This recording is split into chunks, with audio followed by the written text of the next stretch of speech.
Maverick News presents The Rick Walker Show. Defrag your mind.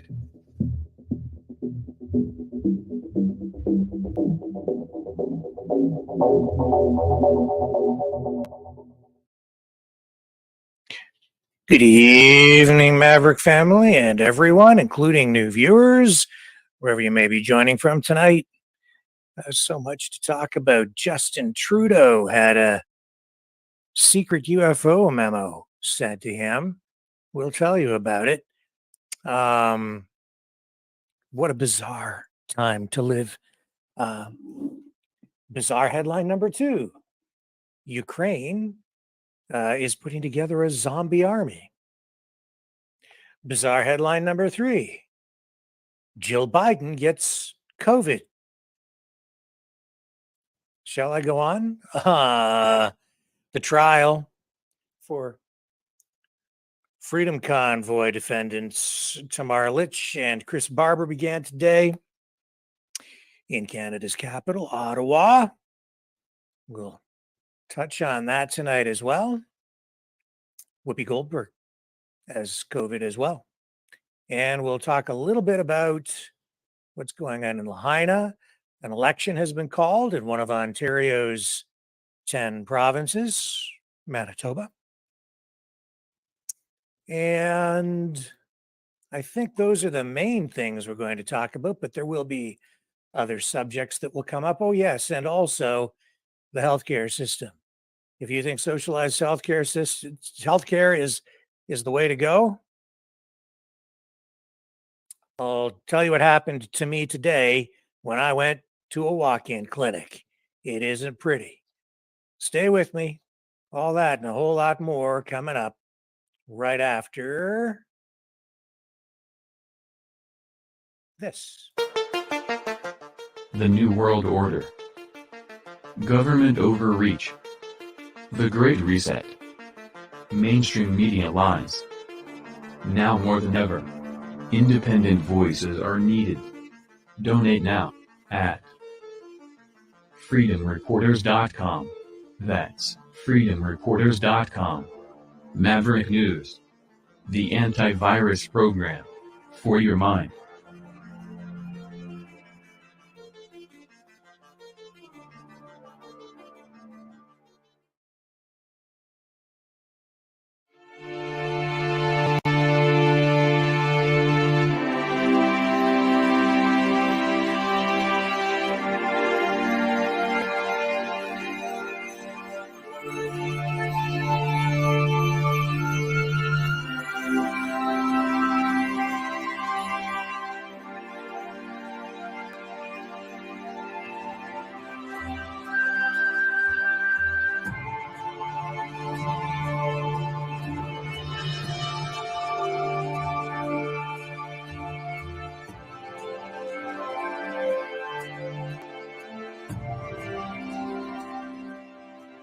Maverick News. The world is watching.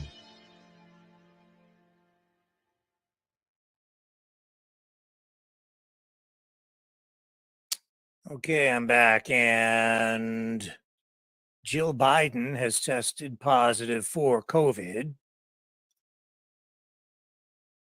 President Joe Biden has tested negative for COVID.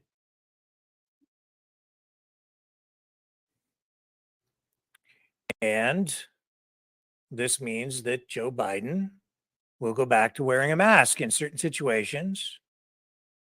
And it's making people think that maybe, just maybe, Alex Jones was right again. Because he was predicting about a week ago, we reported that he was predicting more lockdowns, more mask mandates are coming sometime this month in September, with even more severe measures in October. And it looks like the groundwork is being laid for that. And in fact, in some places in the US, as kids go back to school, mask rules are being re-implemented. So I guess you have to sort of give a nod to Alex Jones for once again being right about something. As a result of all this, Joe Biden is going to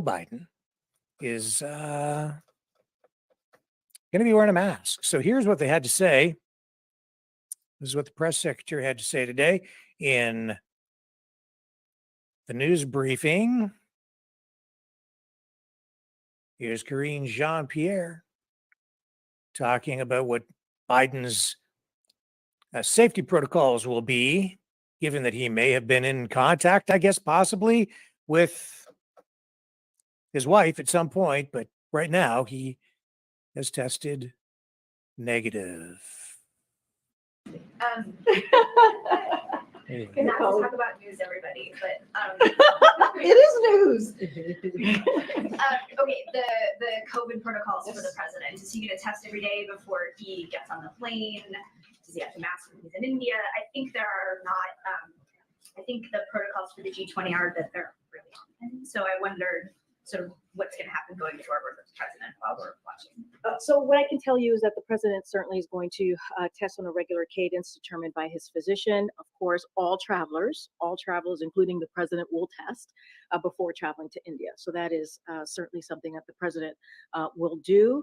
As I mentioned, the CDC is following CDC guidelines. The CDC does not recommend testing every day after a close contact. That is their recommendation. Again, we are going to follow the CDC guidelines.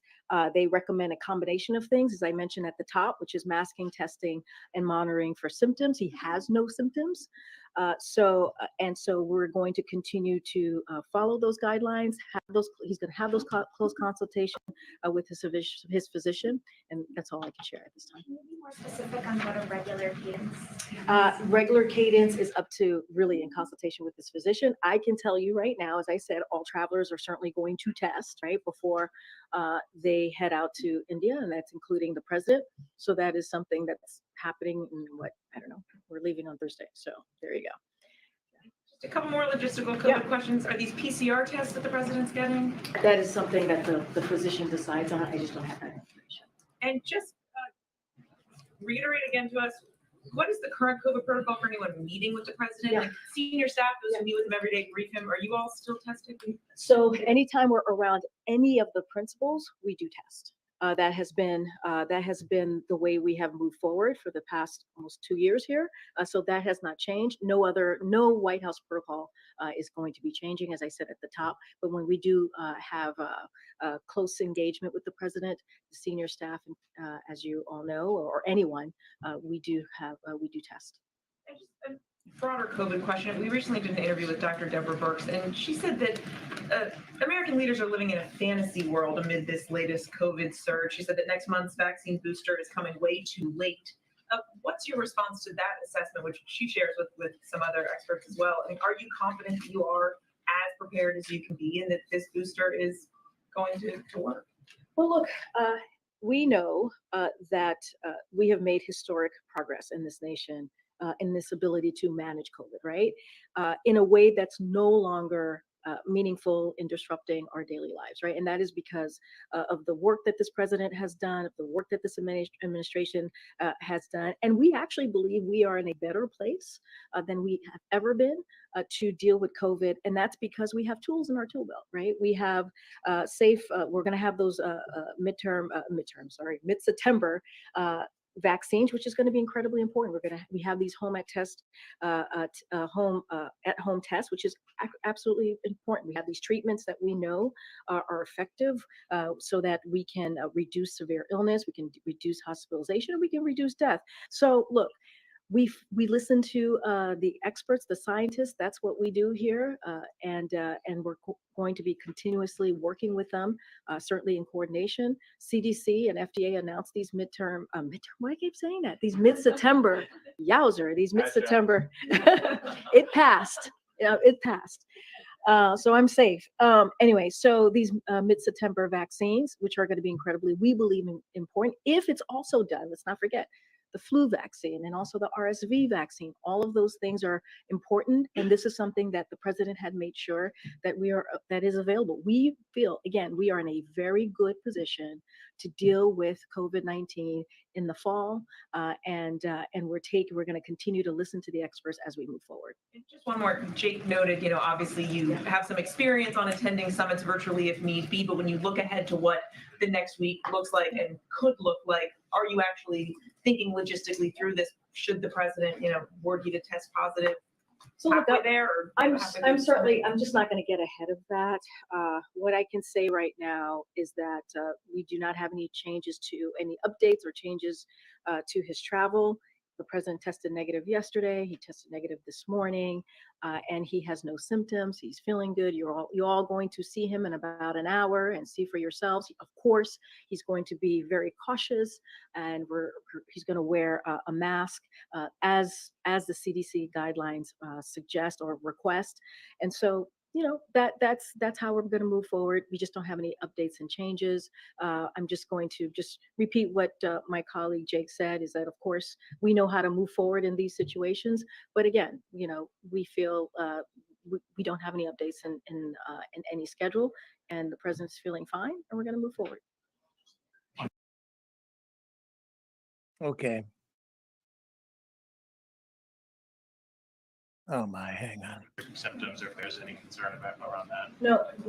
No symptoms at all that's related. That Says the president has no symptoms. To this current conversation. Okay, that's enough.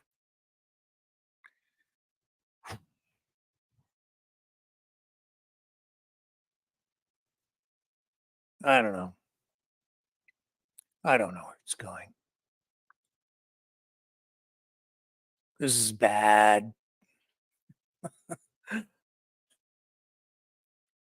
They just want to bring the rules back. So Whoopi Goldberg has it too. See there, they have these new variants going around. And here's what they said on The View today. As you can see, Whoopi is not here. She has COVID. Yes, it's back. It's back. It's back. But she's on the mend. She's on the tail end, and she'll probably be back this week. But sorry, she's not here. For those of you who are looking forward to seeing her. No, she's not there. And keep in mind that, Jill Biden, who has contracted COVID, Jill Biden is double vaxxed and double boosted. What else do I need to tell you about it? It just is what it is.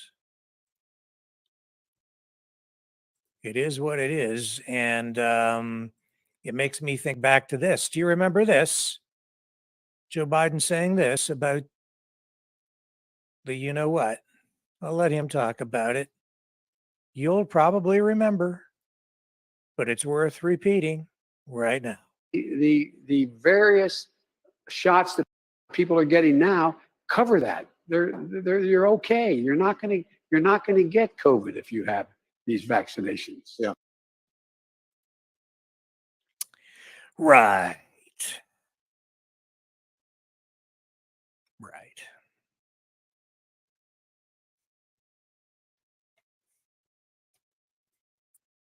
Here we go again.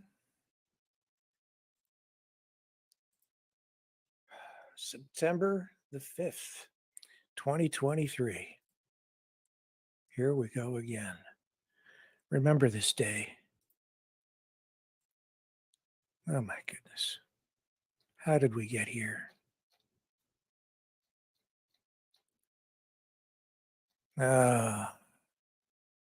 Will people react? Like, are people going to behave the same way they behaved the last time?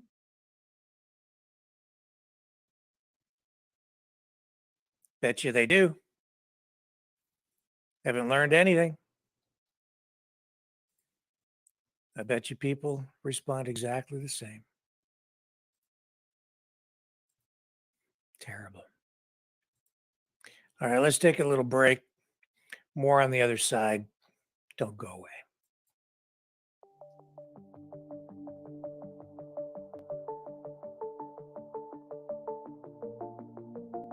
Greetings, brave Mavericks. Our quest for truth continues. We go beyond fake news. Together we expose propaganda. Together we pull others out of rabbit holes. We are maverick thinkers.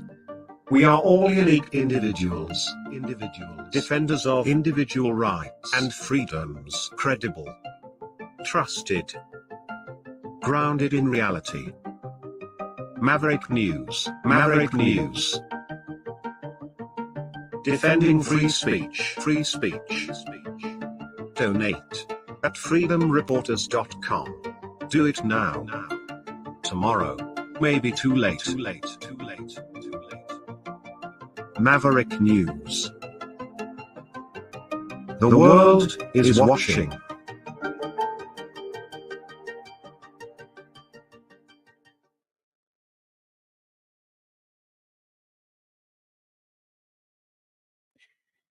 To all our American viewers and all my American friends, all my American Maverick family members, I know many of you would like a Canadian-style socialized healthcare system.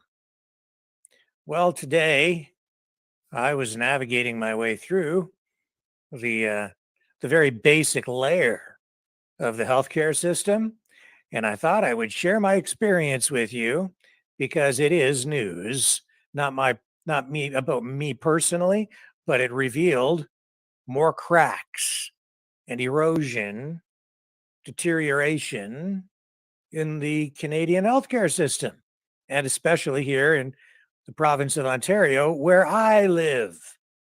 So, my goodness.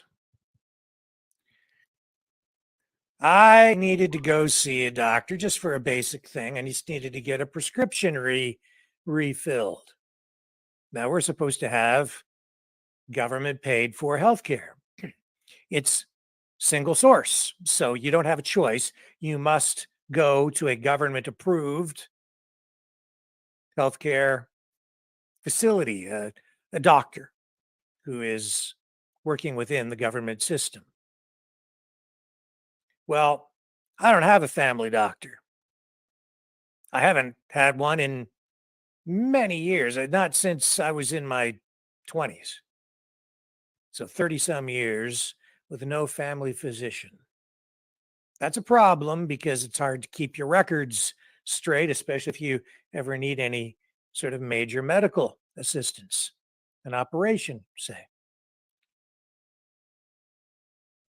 Well, today, no family doctor, so I had to go to a walk-in clinic.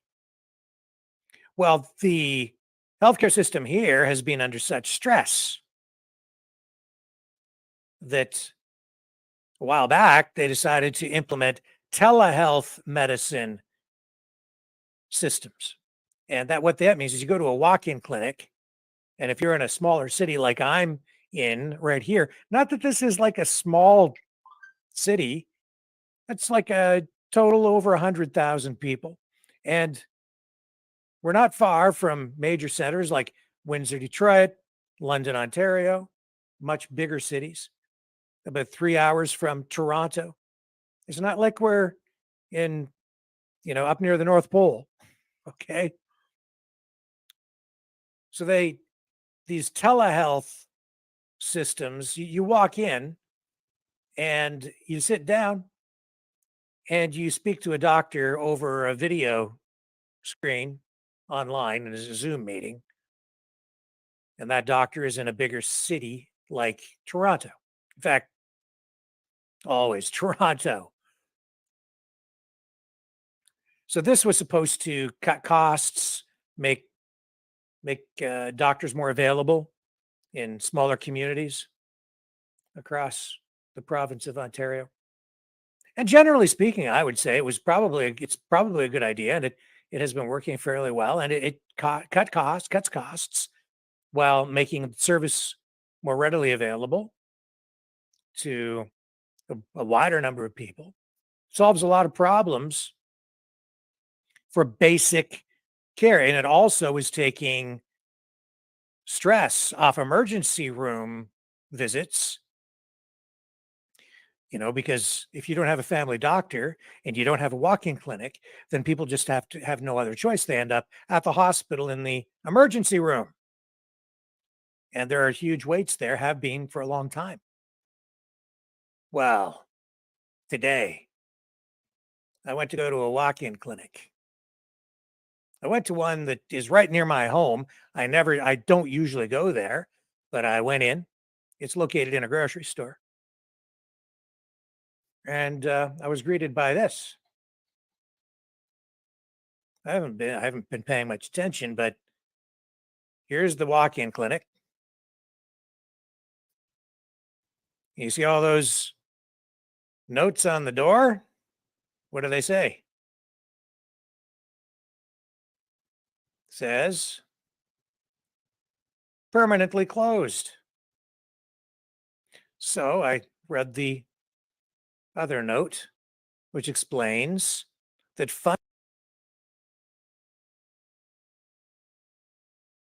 funding to the telemedicine clinic has been cut.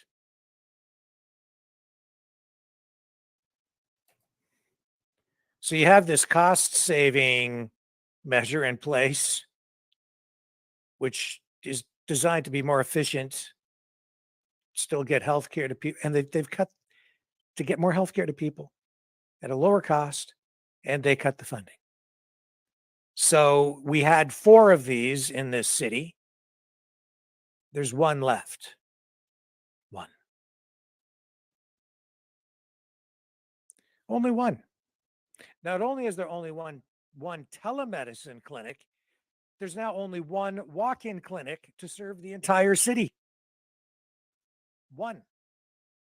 There used to be 4 just months ago. Just 1. So I go over to the one that's I've been there many times, and I go in, and now there is a $15 fee just to see the doctor. Now, this is supposed to be socialized healthcare. We pay a lot in taxes in order to have access to basic, even, some not basic, more serious healthcare.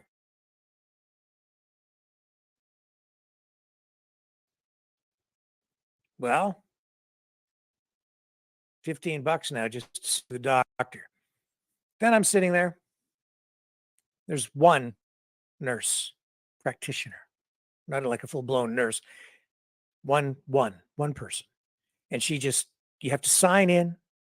I was there for a couple hours because a woman came in while I'm sitting, waiting. I've got my name on the list. I'm sitting there with a bunch of other people. And a woman came in. She has a broken arm. She'd been over to the emergency department at the hospital, which isn't very far. And she'd been there for hours and hours and hours. And she was in pain. She didn't know what to do. So she came over to the walk-in clinic. It was early in the day, and it looked like it was going to be probably 1 or 2 o'clock in the morning, like tomorrow, before she would be able to get a doctor to look at her broken arm. So she's sitting beside me, and then the woman, the nurse practitioner, comes out, and she's, finally after a couple hours, my name is there. So I said, well, please take this lady. She's in pain. I'm not in pain. I just need a prescription filled. Let's take care of her first, right? So we did that. Then I went in finally. And then they didn't take me next because my name got screwed up on the list. 4 other people got jumped into the queue ahead of me. They pulled them first. She pulled them first and let them go in. Whatever. So 4 more people go ahead. That's what you get for being a nice guy. That's fine. So finally I get in to see the doctor, and it's on a screen because they still have funding for their clinic. Now all the people that need help come to that one place. So there's these long waits. I was lucky today. that it wasn't longer. And I was talking to the nurse practitioner while I was waiting for the doctor. And she, I shouldn't tell you what she said because I don't want to get her in trouble. She didn't know who I was or what I was doing. I was just having a conversation with her, but I wasn't like trying to interview her or anything. But yeah, I mean, the information I'm getting is that, this city has a problem, as most cities across Canada do. And the healthcare system is falling apart. There isn't enough funding. It's not being run efficiently enough. There are huge wait times just to get in to see, for basic care, just to see a doctor. It's the system is crumbling. This is socialized healthcare, and there's no other choice. You must go there. You can't. There is no private alternative. There's no competition. There's no other place to go. You're at their mercy. This is also why when they demand that you get the thing in the arm in order to get a transplant or to do this or to do that, it's because it's a socialized healthcare system. There's only one. You don't have any other option. So they've got you coming and going. So finally, I got to see the doctor. Everything was kind of cool. But then, of course, he gives me a prescription. And when I walk out and I get it filled at the pharmacy, I look down and there's no refills on it, which means that when it runs out, I have to go back and see the doctor again, pay another $15 and go through the whole rigmarole. And it's just, why wouldn't he give me enough, for at least a couple of refills? And then I don't have to go bother him again and get back in the queue and take up another slot. It just, I don't know, completely inefficient. And we have a lot of doctors in this town, family doctors, who are about to retire because of their ages, which means we're going to be even shorter on family physicians than we are right now. And did you further know, and I looked this up because it was top of mind for me, and I looked it up to confirm the stat, about 20% of all Canadians today have no family doctor, no access, because there are not enough doctors in the country. And because of the country being so broad, so big geographically, and many, many small communities, and a lot of people living in rural areas or even in the wilderness or whatever, but 1 in 5 minimum have no family doctor in this country. And that's just basic healthcare.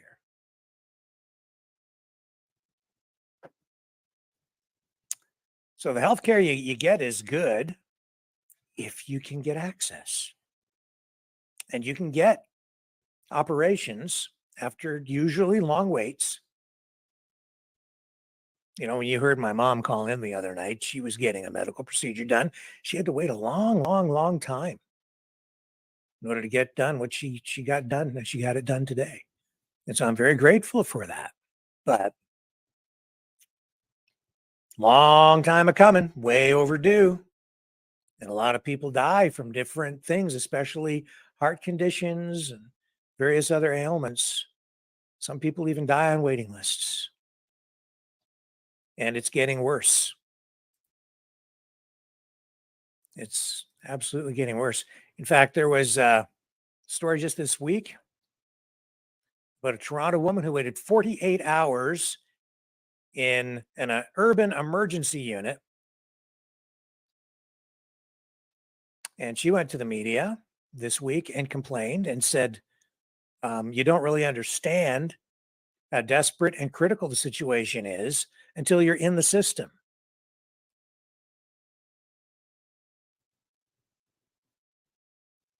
So she says that she went into emergency in mid-August and was admitted for urgent gallbladder surgery, but had no beds. She waited for 2 days in a bed in the hallway at the hospital. And at one point, she took a photo of other beds lining the hallway and says she was shaken by what she went through. She said there's so many people seeking care, immediate care, critical care, urgent care, and that there are just not enough beds. There's not enough room, and wait times are off the chart because of the volume of patients seeking critical care at the hospitals, especially in emergency rooms. So she got her surgery, but she had to wait a long time before she could even get in to see a doctor in the ER. So that made headlines just this past week. And yeah, they call it hallway healthcare. And that is because so many people who end up in the hospital end up in beds in hallways. They don't even know. You can't tell me they don't have enough space and they couldn't put together enough beds, but somehow they can't even do that. They can't get it together, man. Not a criticism of the doctors or the nurses or the other healthcare professionals who are working there, but the government is not managing things properly. That much is very clear. So I just share that with you tonight because truth is important. If we don't acknowledge the reality of these things, we'll never get these problems fixed. We'll never get the problems fixed. Oh boy. Problems like problems in Lahaina.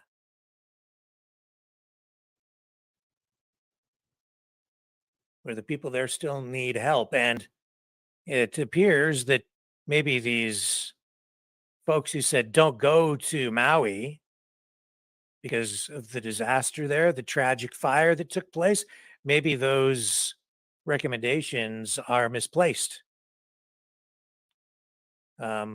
Craig Pasta Jardula, who was on this program, journalist, is in Hawaii and brings us this report tonight because truth is important and he's seeking truth there on the ground. And he says that the locals, not right in the burned out area, but in surrounding communities and other places on Maui, they want you to come to the island because their livelihoods depend on it. And this message telling people don't come to Hawaii, to Maui right now, has resulted in exactly that. Nobody's coming. There's no business. People trying to still make a living there are suffering as a result. I can understand how in the very immediate aftermath of the fire, how emergency crews and first responders maybe needed some time to get things sorted out and block off areas that are not safe for people, to make sure that nobody goes into areas where they could get hurt, and make sure that the area is stabilized so that regular activities, business, tourism, things like that could maybe resume. But it looks like to me it's probably gone on too long. And now we'll show you what Craig had to say on the ground in the area. It's sort of around Lahaina. He's in Maui. On everybody, Craig Pasta Jarduli here in Hana, which is actually on the other side of the island. Why do we come here? It means other side from Lahaina. This is Hana. Why do we come here? Well, good question. Because people had told us that the day after the fire, the governor told people that the island is pretty much closed. So even 2.5 hour car ride away, it's affected over here. You can see right now, there's like no lines at the coffee shop. There's nobody in there. There's nobody over there. These people told me they want you to come. Tourism, even on the other side of the island, is majorly affected. So if you have a trip planned, you got to come. Don't cancel it. Come down to Maui. They want you here. Come to Hana. You can actually get the beach to yourself here. There's beautiful waterfalls, the whole 9 yards. But the government and the governor said, don't come. We had a tragedy. And some people are saying business is down almost 99%. You can see the coconut guy over there. He's kind of with a couple people. He said he would sell so many coconuts on a holiday, but today, this holiday here, it's not time for happiness because the locals and the indigenous people are very, very nervous. They need your help. They want to stay here. They don't want to become slave laborers on the mainland. So it's up to us to help them out. We can talk about everything from the cows came home on how this fire started, the response. Right now, it's up to us to help these people. So come to Maui. Bring your cashola. Come have a good time. There's so much to do.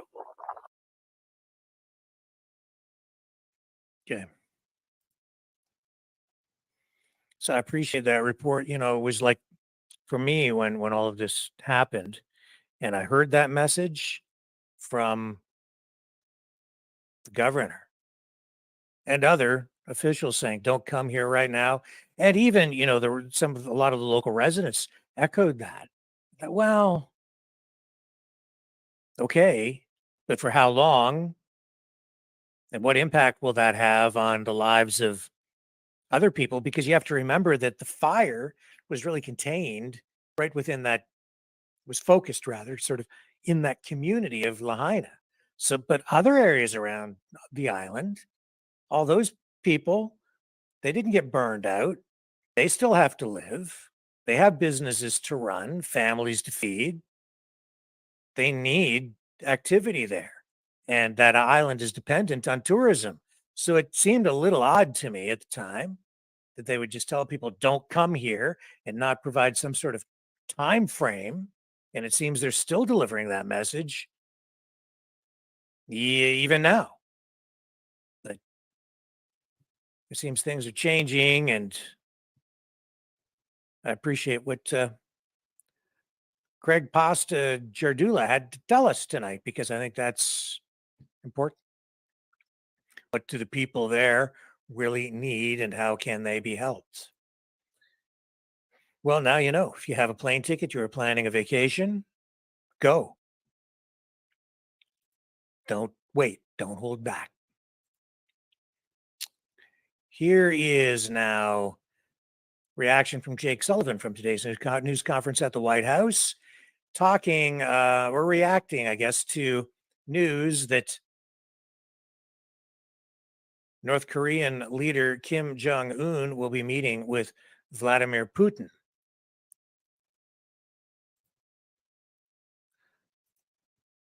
And here we go. Just following up on that point, give us a sense of the timing. Do you think that conversation might take place in the coming weeks, in the coming months? I can't give you a sense of timing today. Okay, on North Korea, very quickly, there are obviously reports that Kim Jong-un could be poised to visit Russia. This comes as the White House has recently said arms negotiations between North Korea and Russia were, quote, actively advancing. What is the latest assessment of the state of play between those two countries? Well, actively advancing captures it well. Our current analysis is that discussions between North Korea and Russia with respect to North Korea providing military support to Russia for its war in Ukraine, that those discussions are actively advancing. Most recently, we saw the defense minister of Russia, Sergei Shoigu, make a trip to Pyongyang, in essence, to ask for weapons.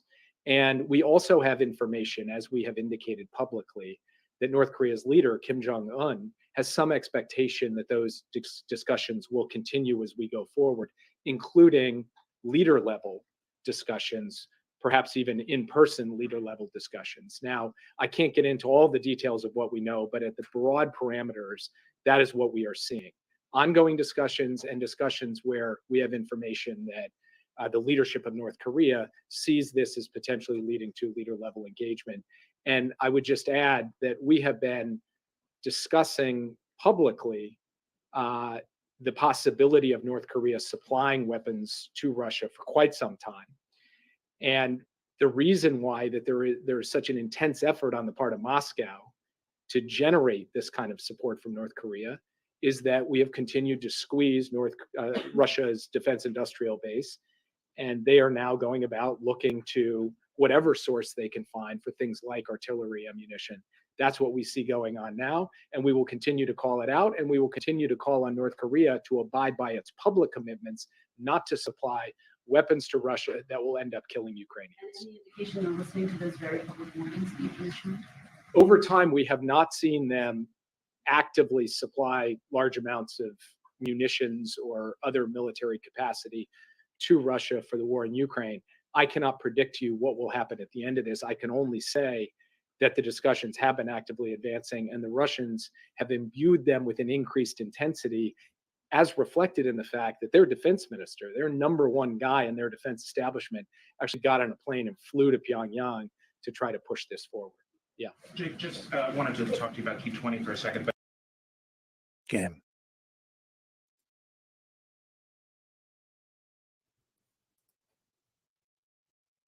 So the situation there, still volatile. In the province of Manitoba in Canada, just back to Canadian politics, just briefly, they're going to the polls. An election has now been called in the province of Manitoba. Here's the leader of the Progressive Conservative Party making the announcement.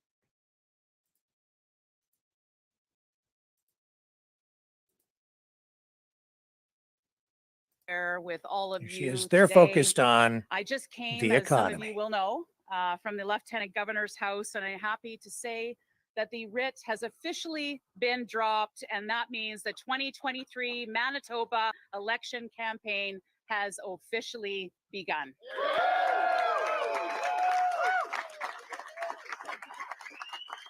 This is an election to watch. So today I'm excited to be here with many members of our strong PC team to talk about affordability and how we will continue helping you, Manitobans, make ends meet. We are the only party taking affordability seriously. In our last budget, we saved Manitobans millions by lowering provincial income taxes and providing rapid relief from the punishing NDP Liberal carbon tax. We increased the school tax rebate to 50%, saving Manitoban households an average of $774 this year, and we are committed to phasing that out over 10 years.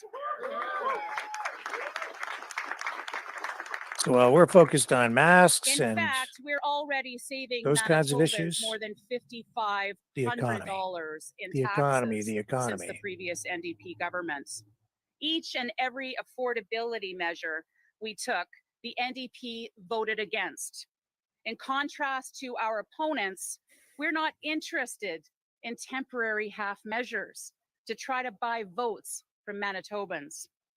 Our campaign promises are building on historic help provided in our budget 2023, which has all been costed and budgeted for in the 2023-24 fiscal year. Manitobans need real relief and a real Notice the signs in the long-term background. commitment to affordability in the future. Fighting We're for Manitoba parents. to keep more of your hard-earned money in your pockets to help you make ends meet. We previously promised to fight the NDP Liberal carbon tax on Manitoba hydro bills, which is unfairly hurting families and refusing to recognize our clean, green energy in Manitoba. I'm happy to announce that our PC team has received legal advice on this matter in favor of our position. Okay, enough.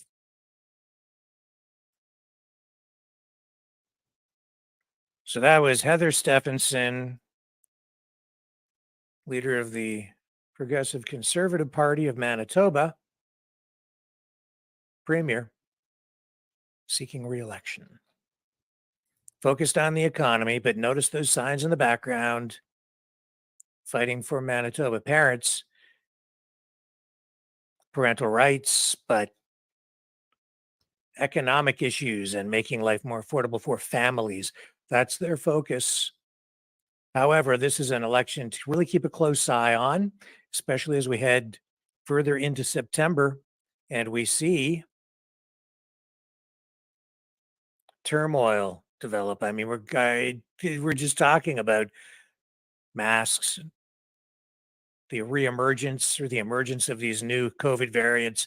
This will have an impact politically in Canada, just as it is about to have an impact in the United States as well.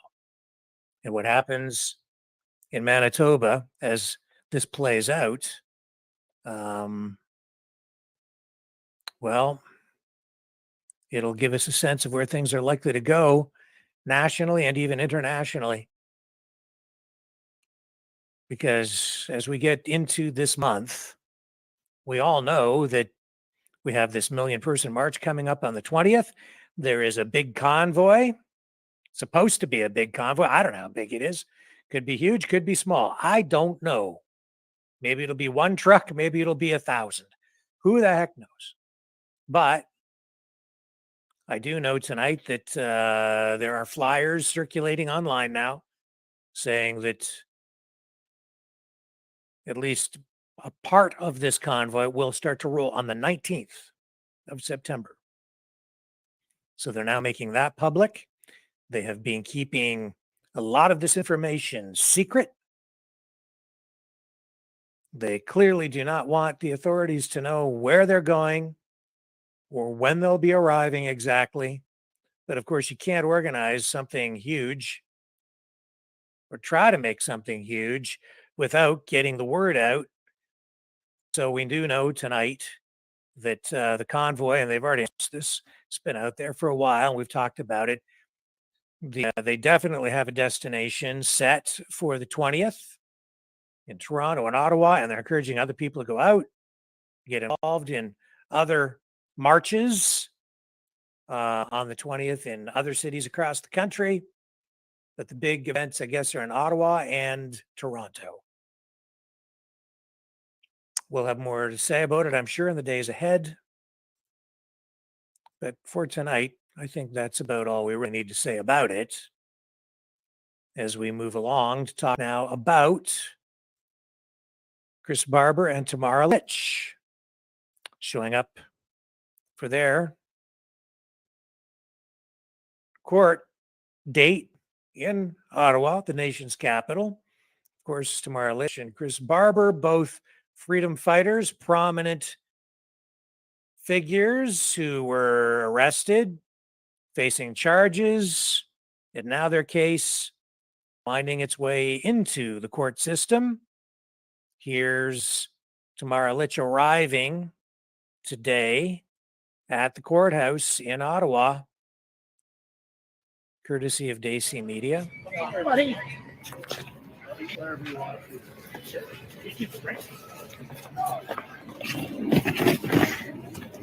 she is. Tamara, what do you have to say to the supporters of you today? Good morning. Oh, Tamara, how are you doing? I'm great. How are you feeling today, Ms. Leach? Why wasn't this criminal?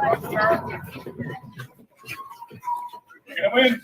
How do you expect today will go? Come here, Tamara. Excuse me.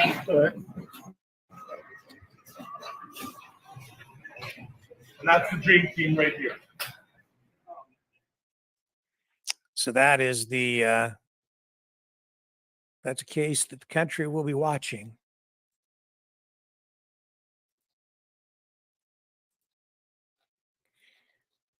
So what do we know about it? Well, we know that hang on, I have to get this audio out of my head. I've got some audio playing in my headphones here. So the Crown prosecutor today said that Barber and Lich are not on trial for their political beliefs against COVID-19 public health orders, but rather for the way or the means that they used in trying to end those public health orders. Tim Radcliffe in his opening remarks today, which marks the beginning of what should be a 16-day trial, was there to portray Lich and Barber as being at the heart of the protest. And as we know, that was the Freedom Convoy, which took place over a 3-week period in January and February of 2022. Then, of course, it ended with police in force beating the protesters in the streets. The Crown prosecutor today said these were his words. He said the occupation was anything but peaceful, he said. So Lich and Barber are charged with mischief, counseling others to commit mischief, intimidation, and obstructing police. Barber owns a trucking company out in Saskatchewan and has said before that he got involved when he received a phone call from Bridget Belton, another freedom fighter and trucker who had become involved in organizing that original Freedom Convoy last year. And so Barber is facing not only those charges that I just listed, but also with counseling others to disobey a court order that banned loud honking in the city's downtown core. So there is a signed admission to the court.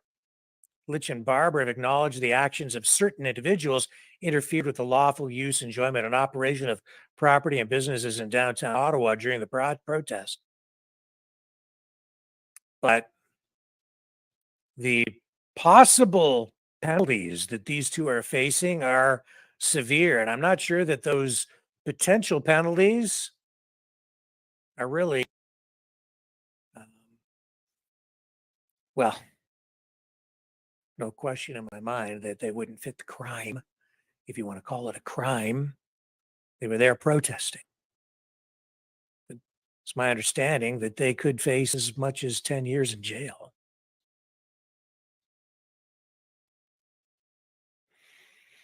So before this trial got underway, the Crown told the court that he plans to submit more than 100 pieces of evidence and call 22 witnesses, including top Ottawa police and city officials. So I expect to see some of the same players on the stand during this trial that we saw during the public inquiry into the use of the Emergencies Act by the federal government.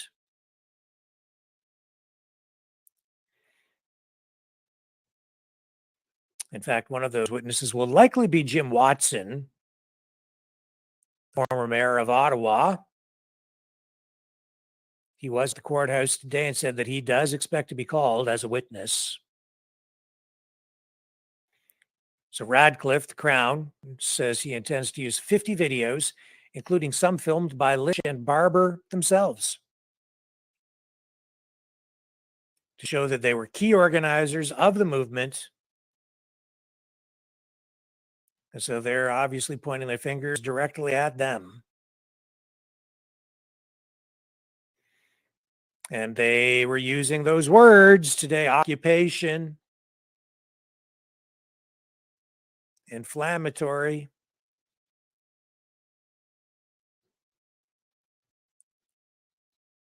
And of course, on the other side, people see it entirely different. The Crown has filed videos that showed protesters yelling, "Hold the line." Yeah, as police officers in riot gear pushed peaceful protesters and beat them. I don't know. I guess it depends on the angle and the camera angles and how you're able to, you can tell different stories with different pieces of video depending on how it's edited together. So I don't know what will happen during this trial or how the evidence might end up being presented. But I'll tell you, if you show video of police beating protesters, I don't know how that could possibly help the Crown in this case. Yet there you have it. They plan on using some of that very kind of footage that we were running here, live streaming during the Freedom Convoy protest at the time. Like we ran it so people could see exactly what was going on. One thing I have learned by using this medium, though, to do that kind of work, to do this kind of work, is that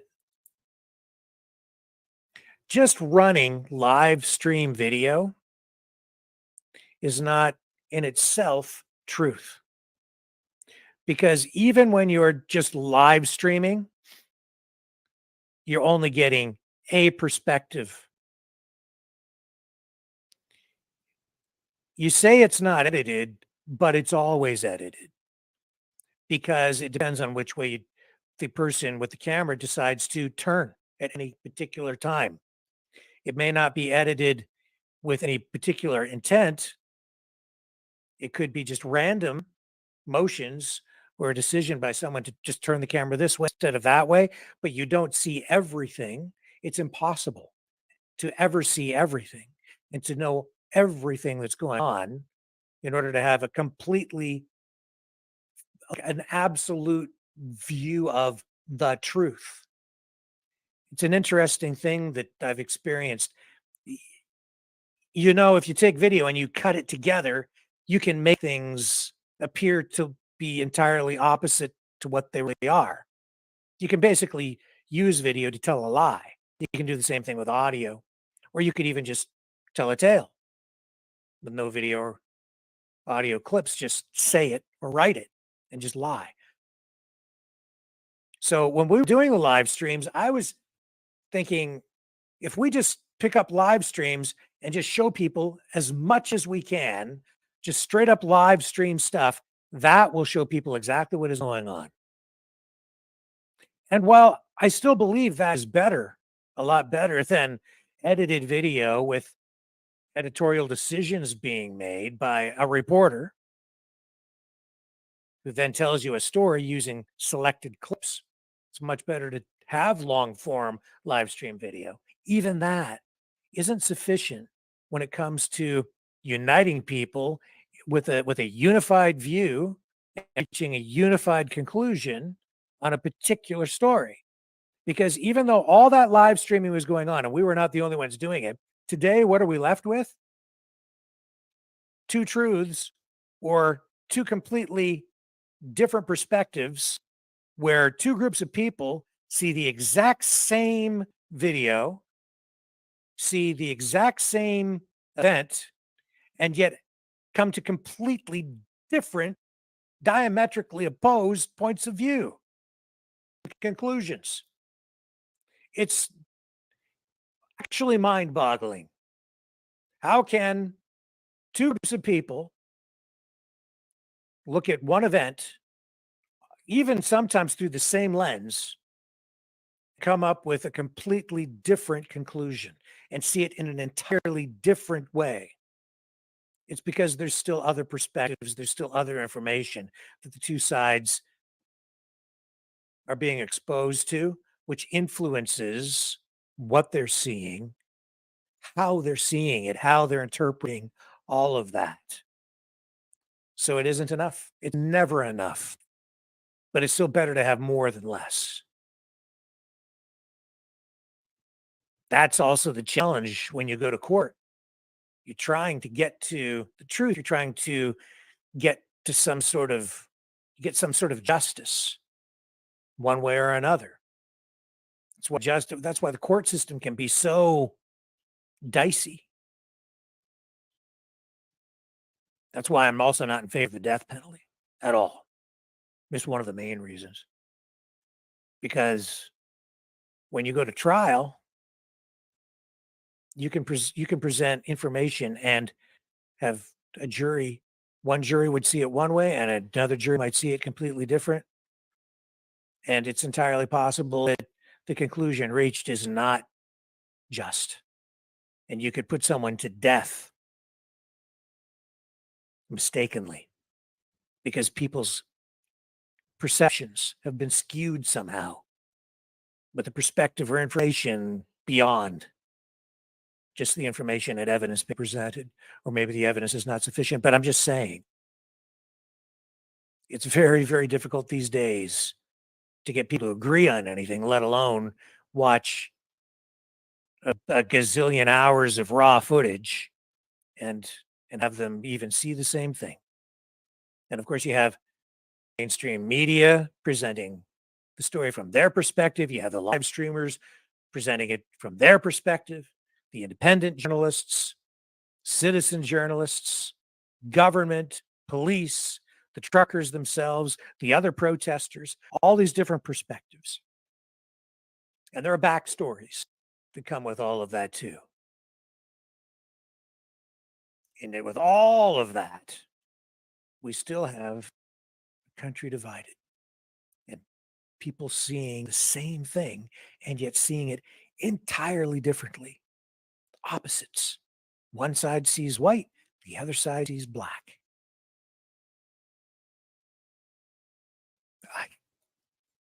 I don't know what else to say. It's upside down world right now. Some say it's a clown world. It's a bizarro world. I know that. I sometimes wonder if I'm in an alternate universe living out a dystopian nightmare. And here we are tonight. Look at the headlines. Trudeau's secret UFO memo. I can't believe that was the thumbnail for tonight's broadcast. I can't believe that I'm sitting in this chair even talking about that stuff. John sent me an email today with a link to a website for UFO sightings. So people go on this website and they post locations where they've spotted UFOs. And I'm like, what is this? So I go on and the little UFO icons pop up all over the United States. There's I don't know, hundreds and thousands, millions of them. I don't know how many there were. It was too many to count. I was like, holy smokes, like this is a real thing. And I'm thinking that it's got to be a joke because how could there be that many? But maybe it's serious. Other people are taking it seriously. To me, I'm just laughing. But who the heck knows, man? It's bizarro world right now. It's absolutely bizarro world. So let's talk first, and then we're going to get into this zombie army for Ukraine. That's the other headline tonight. Zombie army, UFO website for UFO sightings, and Trudeau's secret UFO memo. And that's just the tip of the iceberg. Those are the headlines. September 5th, 2023. So what are we talking about here? We're talking about, well, here's the memo that I'm talking about. Okay, so this is what Trudeau was sent. Remember when we had those UFO balloon things floating over Canada? So a private journalist, private citizen, filed a Freedom of Information Act and obtained this document, this memo. This is what Trudeau was given access to. Memorandum for the Prime Minister on unidentified aerial phenomena. And I have to give credit also to CTV because they obtained this as well and did further work to verify its authenticity. They also filed a FOIA, and the authenticity of this document has been confirmed. Dated February 15th. Yep, of this year. And we did report on this stuff at the time. It's a memorandum for the Prime Minister. He was provided a classified memo on unidentified aerial phenomena. And as I say, it was obtained with a Freedom of Information Act request. And this is all about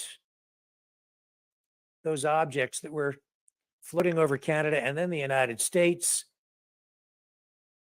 And the one object was detected and shot down over northern Canada's Yukon Territory on February 13th or 11th. February 11th. So here it is. The summary is NORAD. Some of this is redacted.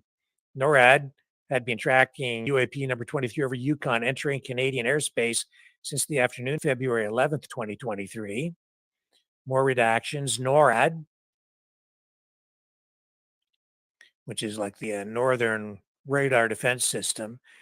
NORAD numbers objects on a sequential basis per year to track every detected object that is not immediately identified.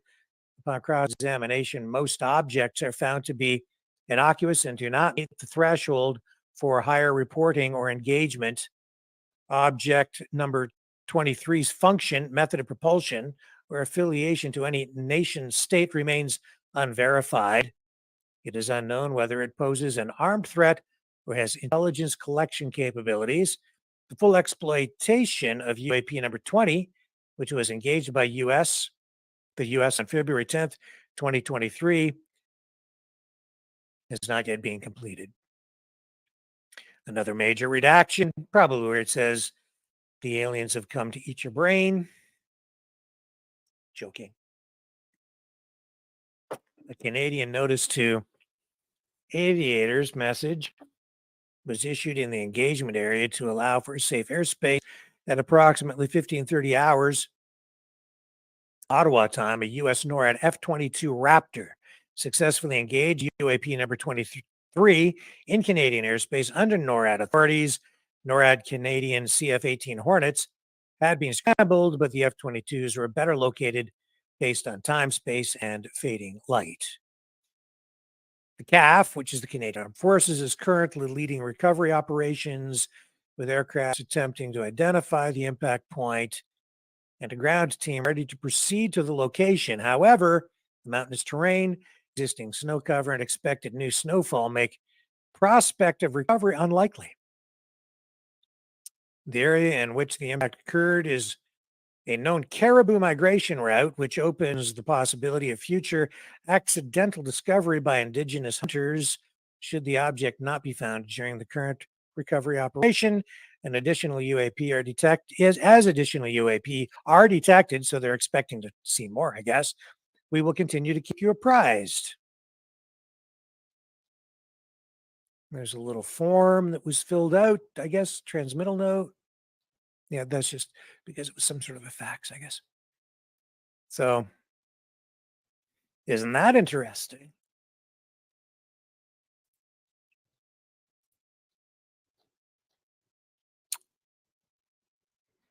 Bizarre. I can't believe we're talking about this stuff. But really, in the end, this was not about little green men. This was about some sort of a balloon or aerial object that they finally shot down. And really, there was nothing in that memo that we didn't really already know. What has been redacted? Well, I don't know. That's probably the juicy stuff that we'll never know, even though they're holding these hearings in the U.S. saying, we want to be transparent and tell you all about the UFOs. Yeah, well, do it then. This is actually not helpful at all, what we've been going through. I have to wonder what the real motivation is here, because we have those UFO hearings and you have these people coming and testifying saying, oh yeah, they're real. Yep, it's very real stuff. We need more transparency. Have to do something about that. And after all of that hype, do we really know anything more now than we ever did before? No. Because no real additional evidence is being presented. We still, we have some video of some fuzzy objects flying through the air and stuff like that, and some military video that they have released, that most of which I think had been released previously. The only difference is now you have these whistleblowers coming forward saying, "Oh yeah, it's all true. We need no more information," but we don't really know anything more. Diddly, nothing, squat, zip. It's not. We don't know anything more. We really don't. And I don't think that's helpful at all. I think it actually makes everything worse, because it has just fueled more talk, and it's generated more clickbait online. And we have more stories than ever before that are not true, mixed in with stuff that is true. And now we can't tell what's true and what isn't. Not that we ever could before, but it's even worse now. So it has just added to the whole, to all the confusion, which sucks. It didn't help. Maybe we'll get more soon. Who knows? And then we've got this story tonight. Also, Bizarro land. Ukraine is building a zombie army. That's at least that's the way some media outlets are reporting on this. I'll go to redacted here for a clip. I have to laugh just because it's so bizarre. But that's their thing. That has been their thing. Maybe I can find you the thumbnail first. Hang on, let me see if I can, before I play you the clip, let me find you find your thumbnail so you can see what I'm talking about. Well, I made our thumbnail too.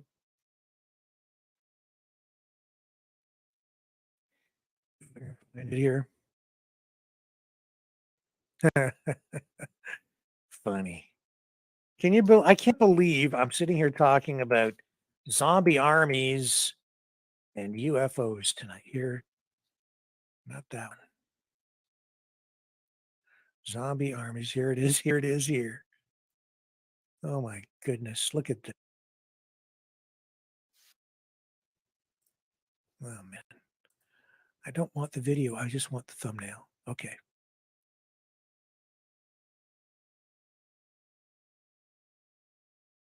Many of you have already seen this.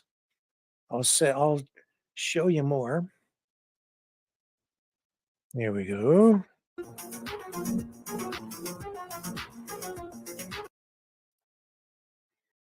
And there's the thumbnail.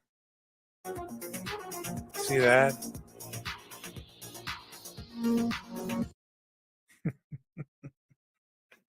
Their music is like X-Files. I'm laughing because it's just so bizarre. Zombie army. And here's how they teed it up over at Redacted tonight. And then I'll get into the story a little bit. Here we go.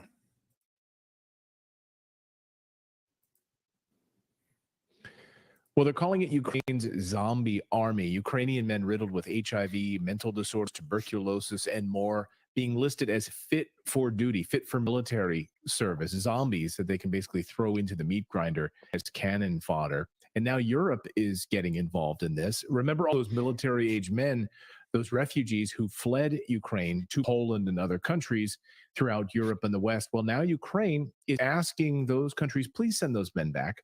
We need those men. We need those men to fight and die on the front lines.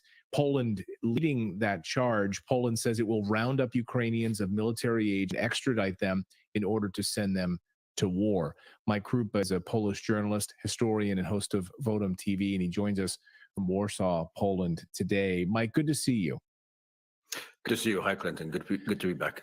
Yeah, this is a stunning turn of events, a stunning story, and I have to wonder how many other European countries are quietly doing this, or maybe will even publicly do this, send Ukrainian men they know they are harboring back to Ukraine because Ukrainians asking for that.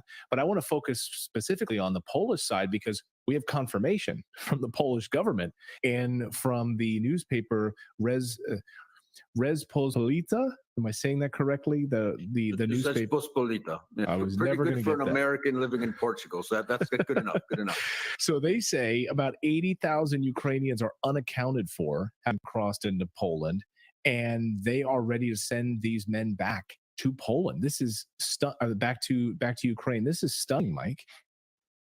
Yeah, from the reporting that initially came out of Rzeczpospolita, they were the first ones to actually report on this, that Poland was actually taking action to get these guys back to Ukraine. It seems that around 80,000, just north of 80,000 Ukrainians who are eligible to be mobilized are in Poland. But the question is, how do we find them now? Now, the way that the newspaper explained how they would go about is the Ukrainians would have to basically produce international arrest warrants that would be transferred to Interpol.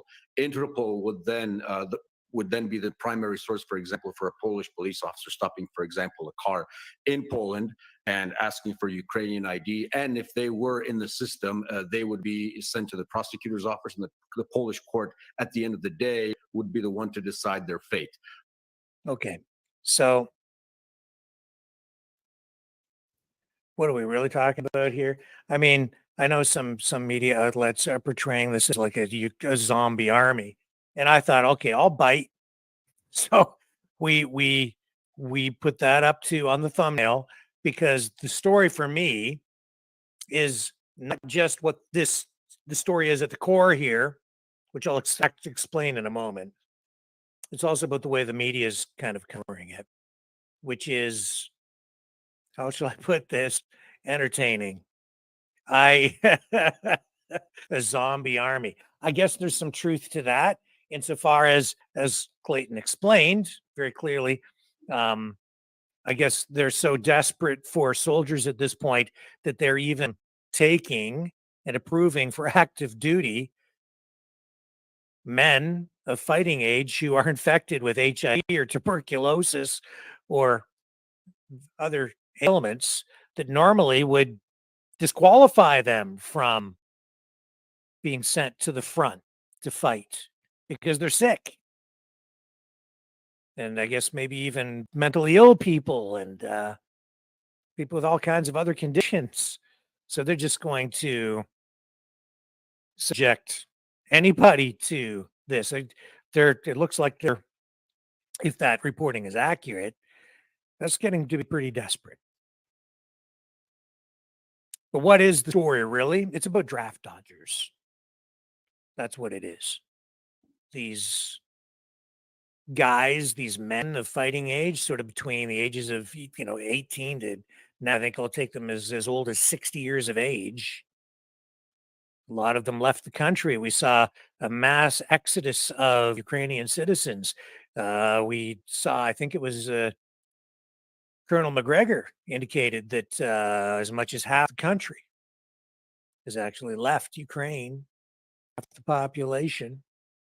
I've seen all kinds of terrible statistics, but the casualty rates as well. So a lot of young men said, no thanks, not for me. Don't want to die. So they left and they went to other countries. One of the main countries they fled to was Poland. And I'm hearing various numbers out there from various media reports saying there could be as much as 500,000 people that they could maybe tap to bring back to fight for Ukraine. But about 80,000, I guess they're looking at maybe in Ukraine. Don't know if still there. We don't really know where they've maybe gone. But and it isn't, I don't even know what the situation was when they first left, if they would even have qualified to serve in the military. So when they left, they may not have been draft dodgers, but now with the Ukrainian government extending this request for these other countries to send these men back because they need them to fight, they've effectively turned them into draft dodgers. if they don't comply and come back voluntarily. So now these countries may actively engage in activities to identify Ukrainian men who are in these other countries and then say, hey, you have to back. We're sending you back. Now, it isn't clear how aggressive or how active these host countries will be in terms of, trying to actively find these guys, round them up, and ship them back. But if they're found, if they turn up when maybe showing ID someplace for something, and people realize, hey, there's a Ukrainian guy. He's on this list. Well, they could be deported, sent back to Ukraine to fight on the front lines. And it's kind of a bizarre time. So the headlines that are out there, zombie army, building a zombie army. But here's the other thing. It isn't just the one side using that kind of talk. First casualty of war is truth. And look at this. You can find the same kind of rhetoric used to describe the Russian army by the propagandists in Ukraine and the Western media. Here's just do a Google search. You'll see. Here, I'll show you. Putin's zombie soldiers are returning from Ukraine with thirst for violence after being warped by aggression of Russian invasion. That's the Daily Mail from July 29th, just weeks ago. Russian official says U.S. turning Ukrainians into a gay zombie army.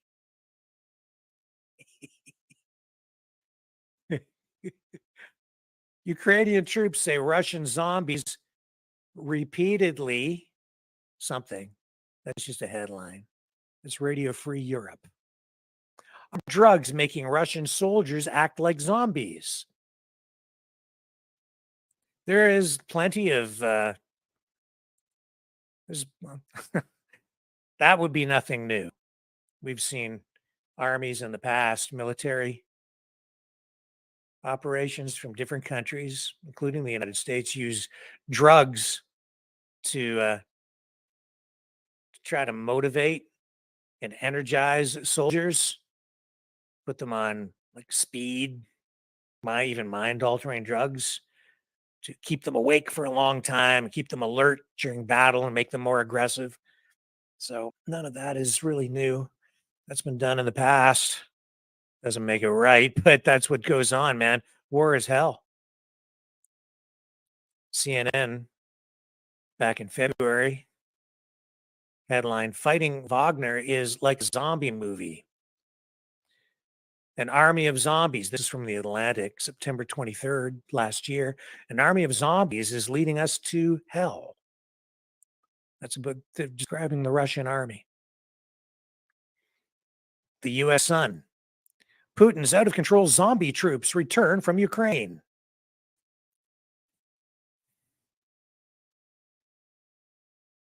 Welcome to 2023.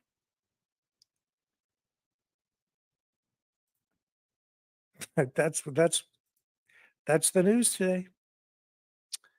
Zombie soldiers and UFOs. And Justin Trudeau. Don't go away. More to come. The New World Order. Government overreach. The Great Reset. Mainstream media lies. Now more than ever, independent voices are needed. Donate now at freedomreporters.com. That's freedomreporters.com. Maverick News. The antivirus program for your mind.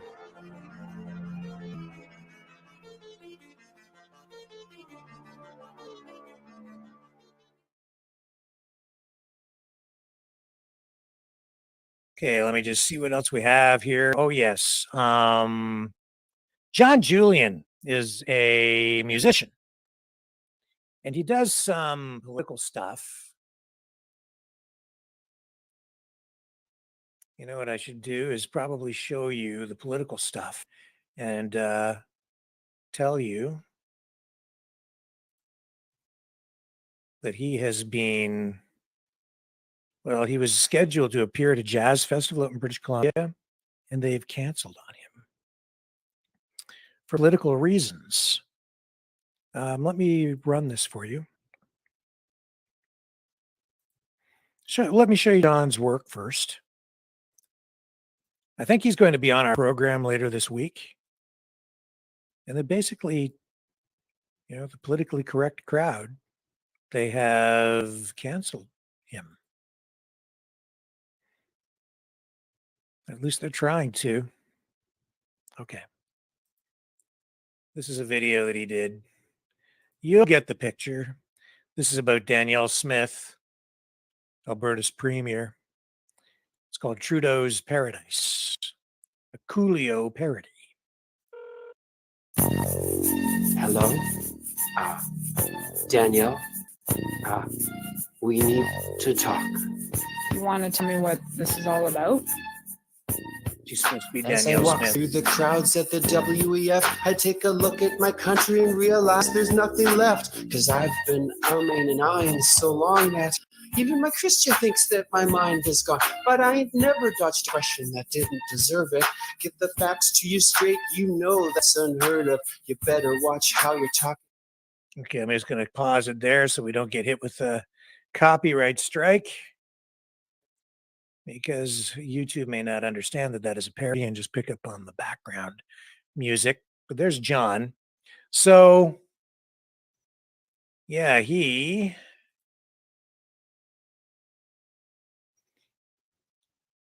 was supposed to perform at this jazz festival out in Nanaimo, and they canceled him.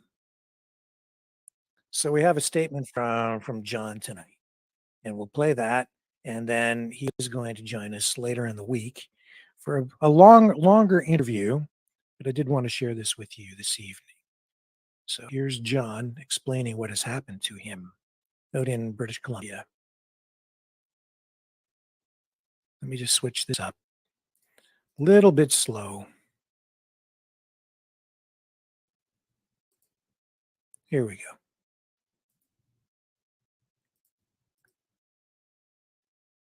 September 4th, 2023. Very and today's video is to talk about what just happened. Hey everyone, it's John Julian, September 4th, 2023. And today's video is to talk about what just happened. So the Nanaimo International Jazz Festival just canceled me from their upcoming festival in 2 weeks from now. I was contracted to play just piano, no talking or comedy or anything. And they cited the reason was unchecked hate speech found in my Trudeau impersonation videos and comedy videos on YouTube. So I'm going to get more into detail and I'll read you some of the emails and stuff. But first, I want to give you some background because some of you think that I'm just a comedian and you might not even know that my main background was music. So I have a master's degree in music and I've toured across several continents. I've released 16 CDs under my own name, 7 of which have been Juno nominated, including my first 2 back in 1993 or 4, and also one just before the pandemic. Let's see, I have played at most of the top jazz clubs in New York City and lived there for quite a while. I've been in the Thelonious Monk International Jazz Competition, piano competition, twice, once a composer when they did have the composer part in person where you would actually play, and then as a player. And also I was on the Marion McPartland radio show twice, which is the largest show for piano jazz. And I guess a number of other things, but I'll just stop right there. So let me get right into the email that I got a few weeks ago. Hello, John. as the promotion for our upcoming jazz festival recently started to roll out to the public, we received significant amount of emails from people in the community questioning our choice of inviting you to our festival. Within 48 hours, we received emails from contracted musicians stating they would refuse to participate at our festival should you still be involved. This vocal and passionate response from our community, including one of our main venue sponsors, with whom we signed the Canadian Code of Conduct for the Performing Arts Protocol Agreement, has forced the board of directors to reconsider inviting you to our festival. The board of directors convened, and after a lengthy process of watching your YouTube channel posts, reading your responses to your followers, seeking counsel with our festival supporters and financial partners, and revisiting our responsibilities to our own mandate, the board of directors voted to revoke your privilege of sharing the festival stage under the festival banner. The festival's decision to uninvite you to our festival is not a political statement, but rather a decision based on its responsibility to respect, listen to, and stand with the communities that we associate with and represent. After hearing from members of the BIPOC and LGBTQ+ and the general community at large, the festival has had to take this action to mitigate any harmful or hurtful retribution to its music community, its patrons, and its funders. Blah, blah, blah, and then they're gonna say they'll pay me the amount that they agreed to. So I'll get to the next email. Now, right after that email from the Nanaimo Jazz Festival, I didn't know what to say, so I thought, well, gee, is there anything you can really say back to that? But I thought it was important for Joelle to know at least something, because I felt misunderstood and falsely accused. So then I said, well, it's too bad that some people don't have a sense of humor, and that my goal is just to shed light on mostly Trudeau's personality, his, I reveal sort of certain things through humor and through impersonation and exaggeration of things that he actually does say and do. And that, you may not know this, but my team that I work with and my fans and followers are actually quite diverse in terms of sexual orientation and race and stuff like that. Now, Joelle ignored all that in her next email and instead answered with this. I'm going to ignore the first sentence, but most folks do have a sense of humor here. I mean, Nanaimo's claims to fame are a bath embrace, an ex-mayor who dressed as a pirate, and a chocolatey dessert. But in terms of musical humor, one particular funny post that was appreciated by many in our community over the weekend said, now this is when they met to talk about me, calling unchecked hate speech satire or comedy is a bit like calling all your wrong notes jazz. And then she finishes with the Plato quote, which translates roughly to each his own, or may each get what they deserve. Okay, so eagerly awaiting your comments. I always love hearing the discussion that comes from all kinds of people all across Canada. I really appreciate that. And then I'm going to follow up with another video going into more detail about my thoughts, because I don't want to give that away just yet. I just want to hear from you guys first. And I've left some contact info for the Nanaimo people if you choose to reach out to them. Thanks a lot for listening, and that's all for today. So you can find John on Facebook. And actually there's some contact information I can put up on the screen for you that he provided. Come on back. There we go. Operations at NanaimoJazzFest.ca. President at NanaimoJazzFest.ca. And there's the Facebook URL for the Jazz Festival.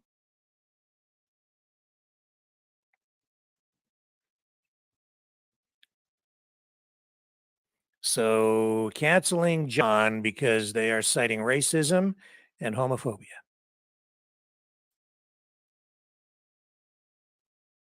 And that's the political landscape, the environment that we're in still today. Wow. Oh, here's a headline from the previous story too, just in a different newspaper, just to show you that in some cases they're not really using the zombie terminology. They are referring to some of these guys now in Ukraine as draft dodgers. And there you go. That's from the Kiev newspaper. Poland may start to extradite Ukrainian draft dodgers. That's a new report from a Ukrainian newspaper from just hours ago. So no safety for those guys who went to Poland. It looks like the government there will gladly send them back to go to the front lines, probably die. That is the brutal reality of that. Okay, that gets it to 7:38. Let's crank up the phones. We'll take a couple of calls. When we come back on the other side, don't go away. The New World Order. Government overreach. The Great Reset. Mainstream media lies. Now more than ever, independent voices are needed. Donate now at freedomreporters.com. That's freedomreporters.com. Maverick News. The antivirus program for your mind.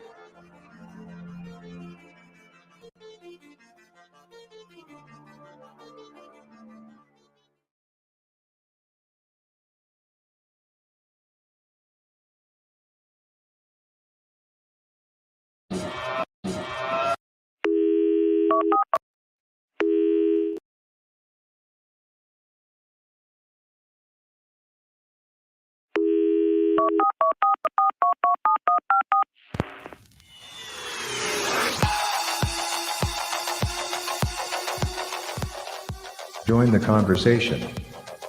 Call 1-833-975-3733. That's 1-833-975. Free. Speak up. Speak out. Make your voice heard. Maverick News. Fighting for freedom by defending your right to free speech. Be a Maverick. Join us.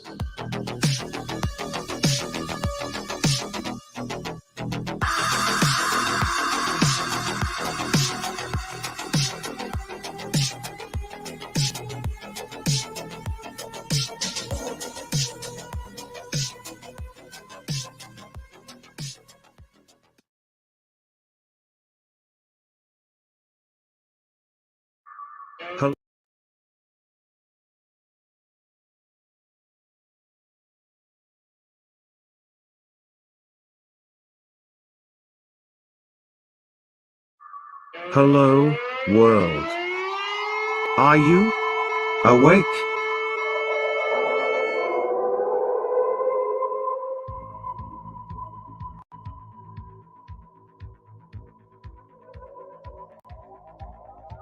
Uniting humankind by liberating millions of minds at a time. Maverick News. The world is watching.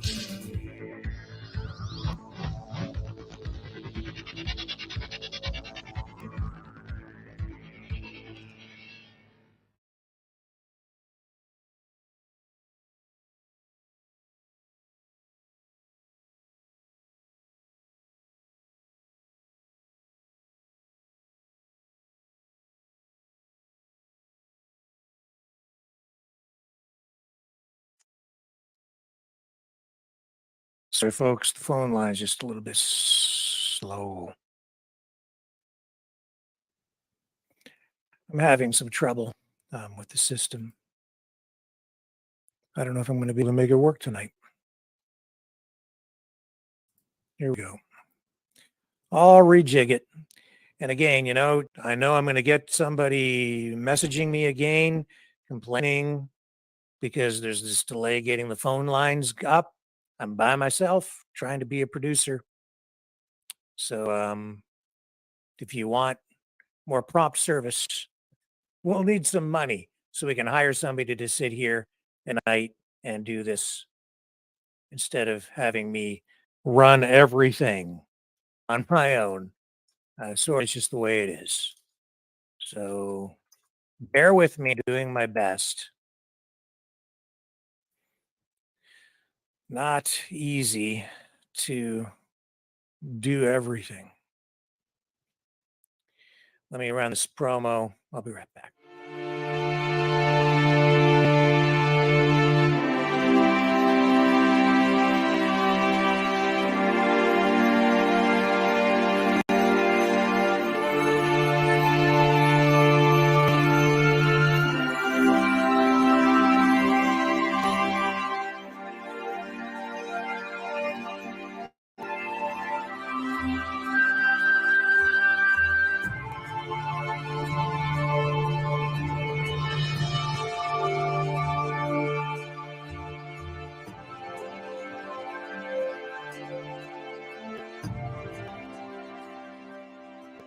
Maverick News. The world is watching.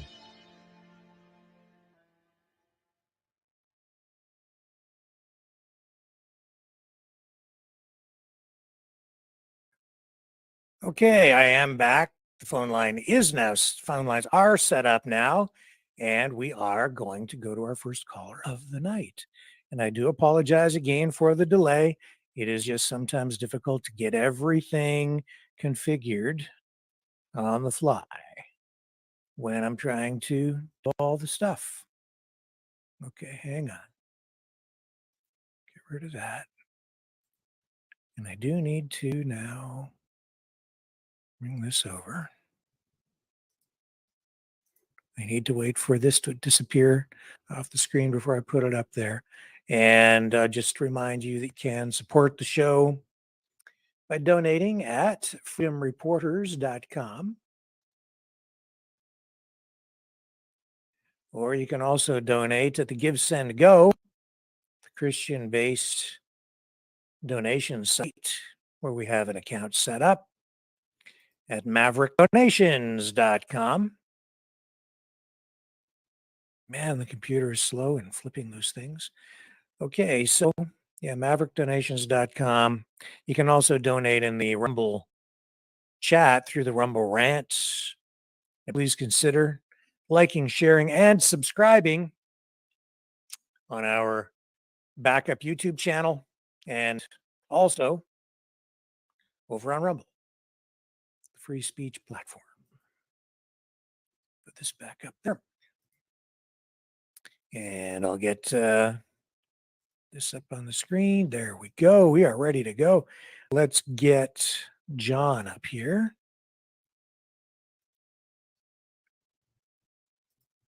Finally, here we go. Okay, John, don't go away. I'm coming for you. I'm coming. I'm getting you on. Get up on the screen there, computer. Get it up there. Come on. There we go. All right. And finally, we have John. Hello, how are you, my friend? Hi, Rick. Hey, sorry that took so long. everybody, you read that UFO thing I sent you all wrong. Oh, did I? It's www.ufostalker.com. UFOstalker.com. Okay. What you do, yeah, go to your backyard there, Rick. There's been sightings in your backyard, and I tracked it down 2016. Okay. There was, and it tells you what kind of sighting, what a lot of it is probably bullshit. Like, you know, like yeah, people see a drone and they go, oh, UFO, it's a drone, you know. Here it is. Here, but you can go right to your backyard there, Rick, and it's all, the map is all, it's pretty neat though. If you look at it, it's all colorized with latitudes and everything. So what is it like? What do people do? Like, do they go there? What I'm getting from it is people must like be reporting UFO sightings. Is that not what this is, or no? That's exactly what it is. But you can go right to your backyard, Rick. Anywhere, anyone's backyard. You just go. Like, I go in my area, yeah, and see if there's any sightings around here. The closest one I think was Pickering. I don't know, somewhere around there. But so it's pretty detailed, and you can zoom. And the map's pretty interesting. It shows you all kinds of contour that you probably didn't even know you had there. It's better than Google Maps. This map here, I find it's better than Google Map if you really zoom in there. Yes, I don't know exactly how this Anywhere in thing the works, world. but no, there it is. Okay, so I don't know how you zoom in. Oh, there's a plus sign over here. Pinch. I don't know. Oh, you Well, don't use. I'm on a desktop monitor with a mouse. Okay. It's okay. I've got to kind of figure. Well, look so at all you the little pinch UFO guys there. So what are what is this then? You got all these little UFOs all over the place. Are these where people sighted but zoom UFOs? in your Is that what it backyard. means? My backyard. Yeah. Zoom in your backyard. What, In you your wanna- backyard there. You want to come and visit me here? There we go. No, they come and visit you. I'm not visiting you. I'm just showing. You can see, and if you click on the UFO, it tells you the year. It tells you the Holy smokes, what it John. was. It's not just UFO sightings, my friend. We're talking about UFO invasion in my town.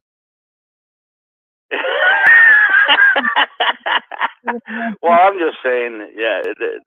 It looks like, but if you click on the UFO, I it don't tells know. you the date it was sighted. Yeah.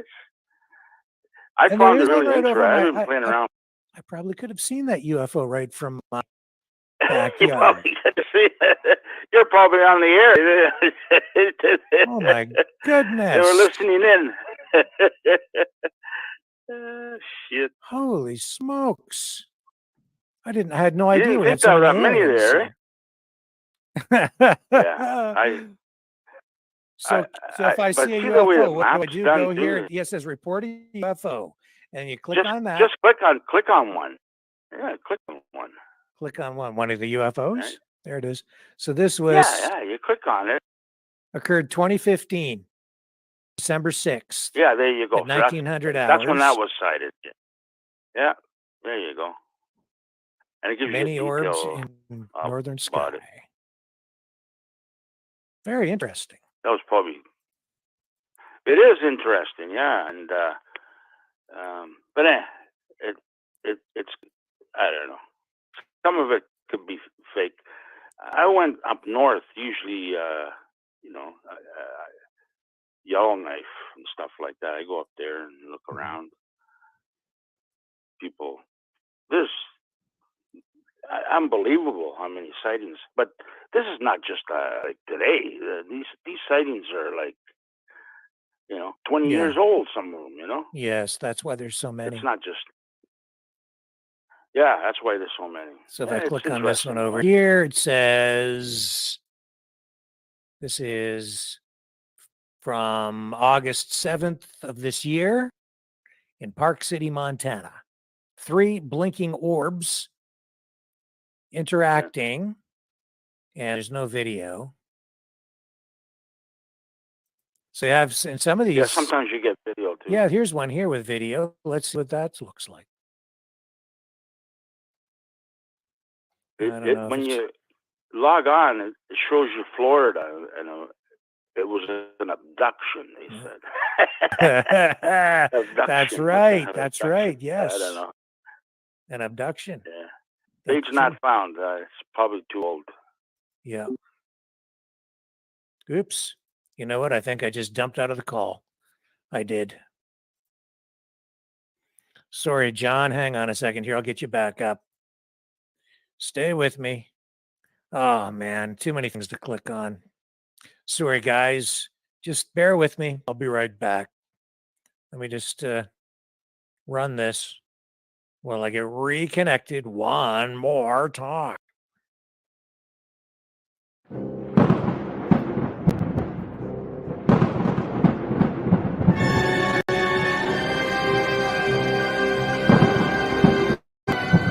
Fear not the storm. For truth is on our side. Maverick News. The world is watching.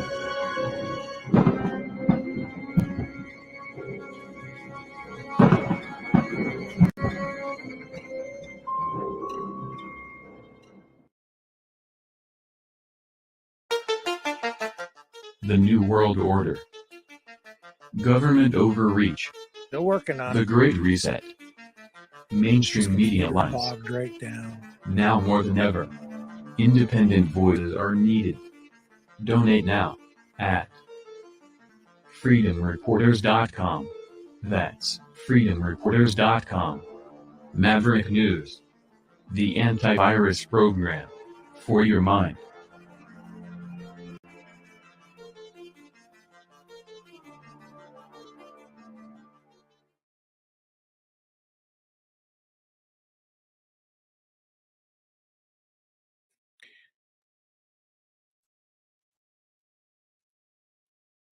Reconnecting everything.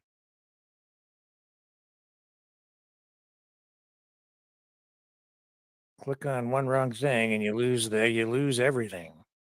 Interesting website though with John, the UFO stuff. When I was a kid, I was definitely more interested in UFOs than I am today, but still kind of cool stuff to talk about.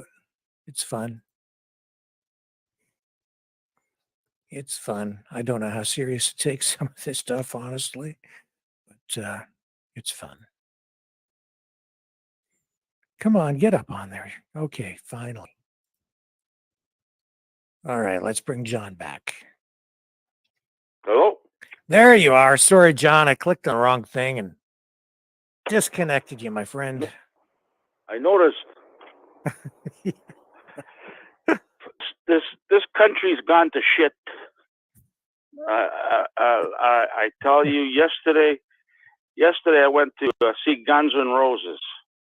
I was at Rogers Center. It's a big place. Yeah. I left here. Well, we got here at 6 o'clock because I wanted to see the Pretenders. Right? The Yeah. Pretenders came on at 6. 8 o'clock, Guns N' Roses come on, and they're on for 3.5, almost 4 hours. They Wow. play. So I get up, and people are telling me to sit down. I go, I've never been at a concert like this before, where people telling me to sit down. You know, when the band comes on, everybody gets up and claps and yells. Nobody was cheering. Nobody was yelling. I go, I look around. There's no young people. They're all old, fucking liberal, woke crowd. And I'm going, I look back and I see all these people wearing masks. I go, this can't be right. And I said, so I sat down, be polite. I said, sorry, guy. Okay, I sat down. And I was afraid to stand up again. And nobody's standing up. Everybody's sitting down. This is a Guns N' Roses concert. And I'm looking around and I'm going, what the heck is going on here, man? What the heck? I couldn't believe my eyes, Rick. I've never been to a concert like this. It's like the Elton John concert I went to. I fell asleep. People were just sitting there clapping like, you know, like a bunch of seals, you know? And Yeah. I just fell asleep. The second half I woke up because he started playing all the old stuff. But Rick, I tell you, I was so bored because nobody's cheering. I didn't smell no dope anywhere, no nothing. And I'm going, this is the lamest crowd for a Guns N' Roses show. So then I lit up a butt. There's pitch black in there, like nobody can see anything. Having a nicotine fit, so I lit up a butt. I smoked a cigarette and put it out. One cigarette, that's it. It was like an hour left to the show. Security comes and goes, sir, all you people here, can you come with me? All you people? I said, I'm watching a show. Oh, no, somebody wants to talk to you. I says, what's this about? Oh, about smoking. I says, well, these people weren't smoking. I'm the only one smoking, so I'm taking the rap on this. These people can stay here. Don't kick them out or don't hassle them. Okay, so I went, and there's 2 cops down there. And I said, cops, yeah. 2 cops, 4 security. And I said, listen, man, this is a long show. I've been here since 6 o'clock, and I was having a nicotine fit, so I had a quick smoke. I didn't no harm to anybody. And anyhow, I said, listen, the security said, don't cause a hassle because they'll give you a $2,000 fine. A $2,000 fine. Yeah. And I said, listen, I'm not here to cause trouble. Just give me a slap on the wrist. I won't do it again. Okay? The show's almost over. Oh, no. You got to leave, sir. You got to leave. This is security. Yeah? So the security goes, oh, you got to leave. Sorry. You're going to have to leave. I said, well, I'll leave peacefully. Just leave my friends alone up there because they have nothing to do with it. Okay? And then the two cops escorted me out. And I said, what the heck's going on here, guys? Like, this is ridiculous. It's a Guns N' Roses concert. He goes, how are you enjoying the show? I said, not very good, I tell you. The last one I seen was way better, but it was at the ACC. He goes, I'm getting that from a lot of people here. They're not. I said, no, the band's good. It's just this kind of treatment. He goes, I said, how'd you guys know I was smoking? Oh, the guy behind you ratted you out, the cop said. I said, are you serious? I said, can't you just give me a break here? No, we have to follow orders and kick you out. So they kicked me out. I went out in gate 5 down the ground level. And I seen these 3 blondes there sitting on a bench. And I said, I'm going to go bum a smoke off them. I had no smoke, nothing on me, man. I just had money. And I went over there, buy a smoke. And, oh, here's one. And I told them I got kicked out. And they said, well, we went out to have a smoke and they wouldn't let us back in. I said, isn't that fucking nuts? And then I seen a guy, they threw him out, and he's pounding on the window. He was just, hey, arrest me, you bastards. He's smashing the window, trying to smash it, and I go, oh, shit. He started walking. I say, hey, buddy, what's up with that? Oh, I was smoking in the washroom, and they kicked me out. And my girlfriend's in there. She doesn't know nothing what's going on. And I said, oh, they kicked me out too. So he called her. He had his phone with him. And I called my buddy there, and I said, the guy behind you with the white shirt that told me this, he's the guy that ratted him.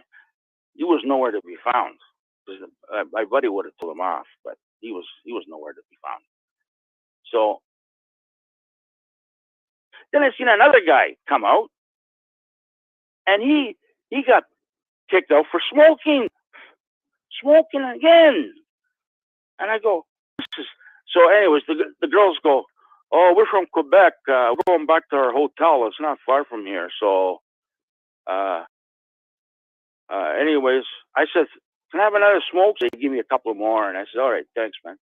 So I started walking away, and I'm sitting on a bench.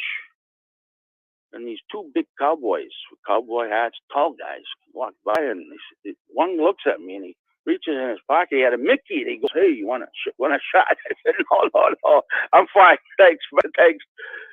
Another guy comes over, and I said, hey, you got a smoke? He had these funny cigarettes. They're a blue pack, and he goes, oh, these, you'll never have cigarettes like these before. These are really good. And I looked at them.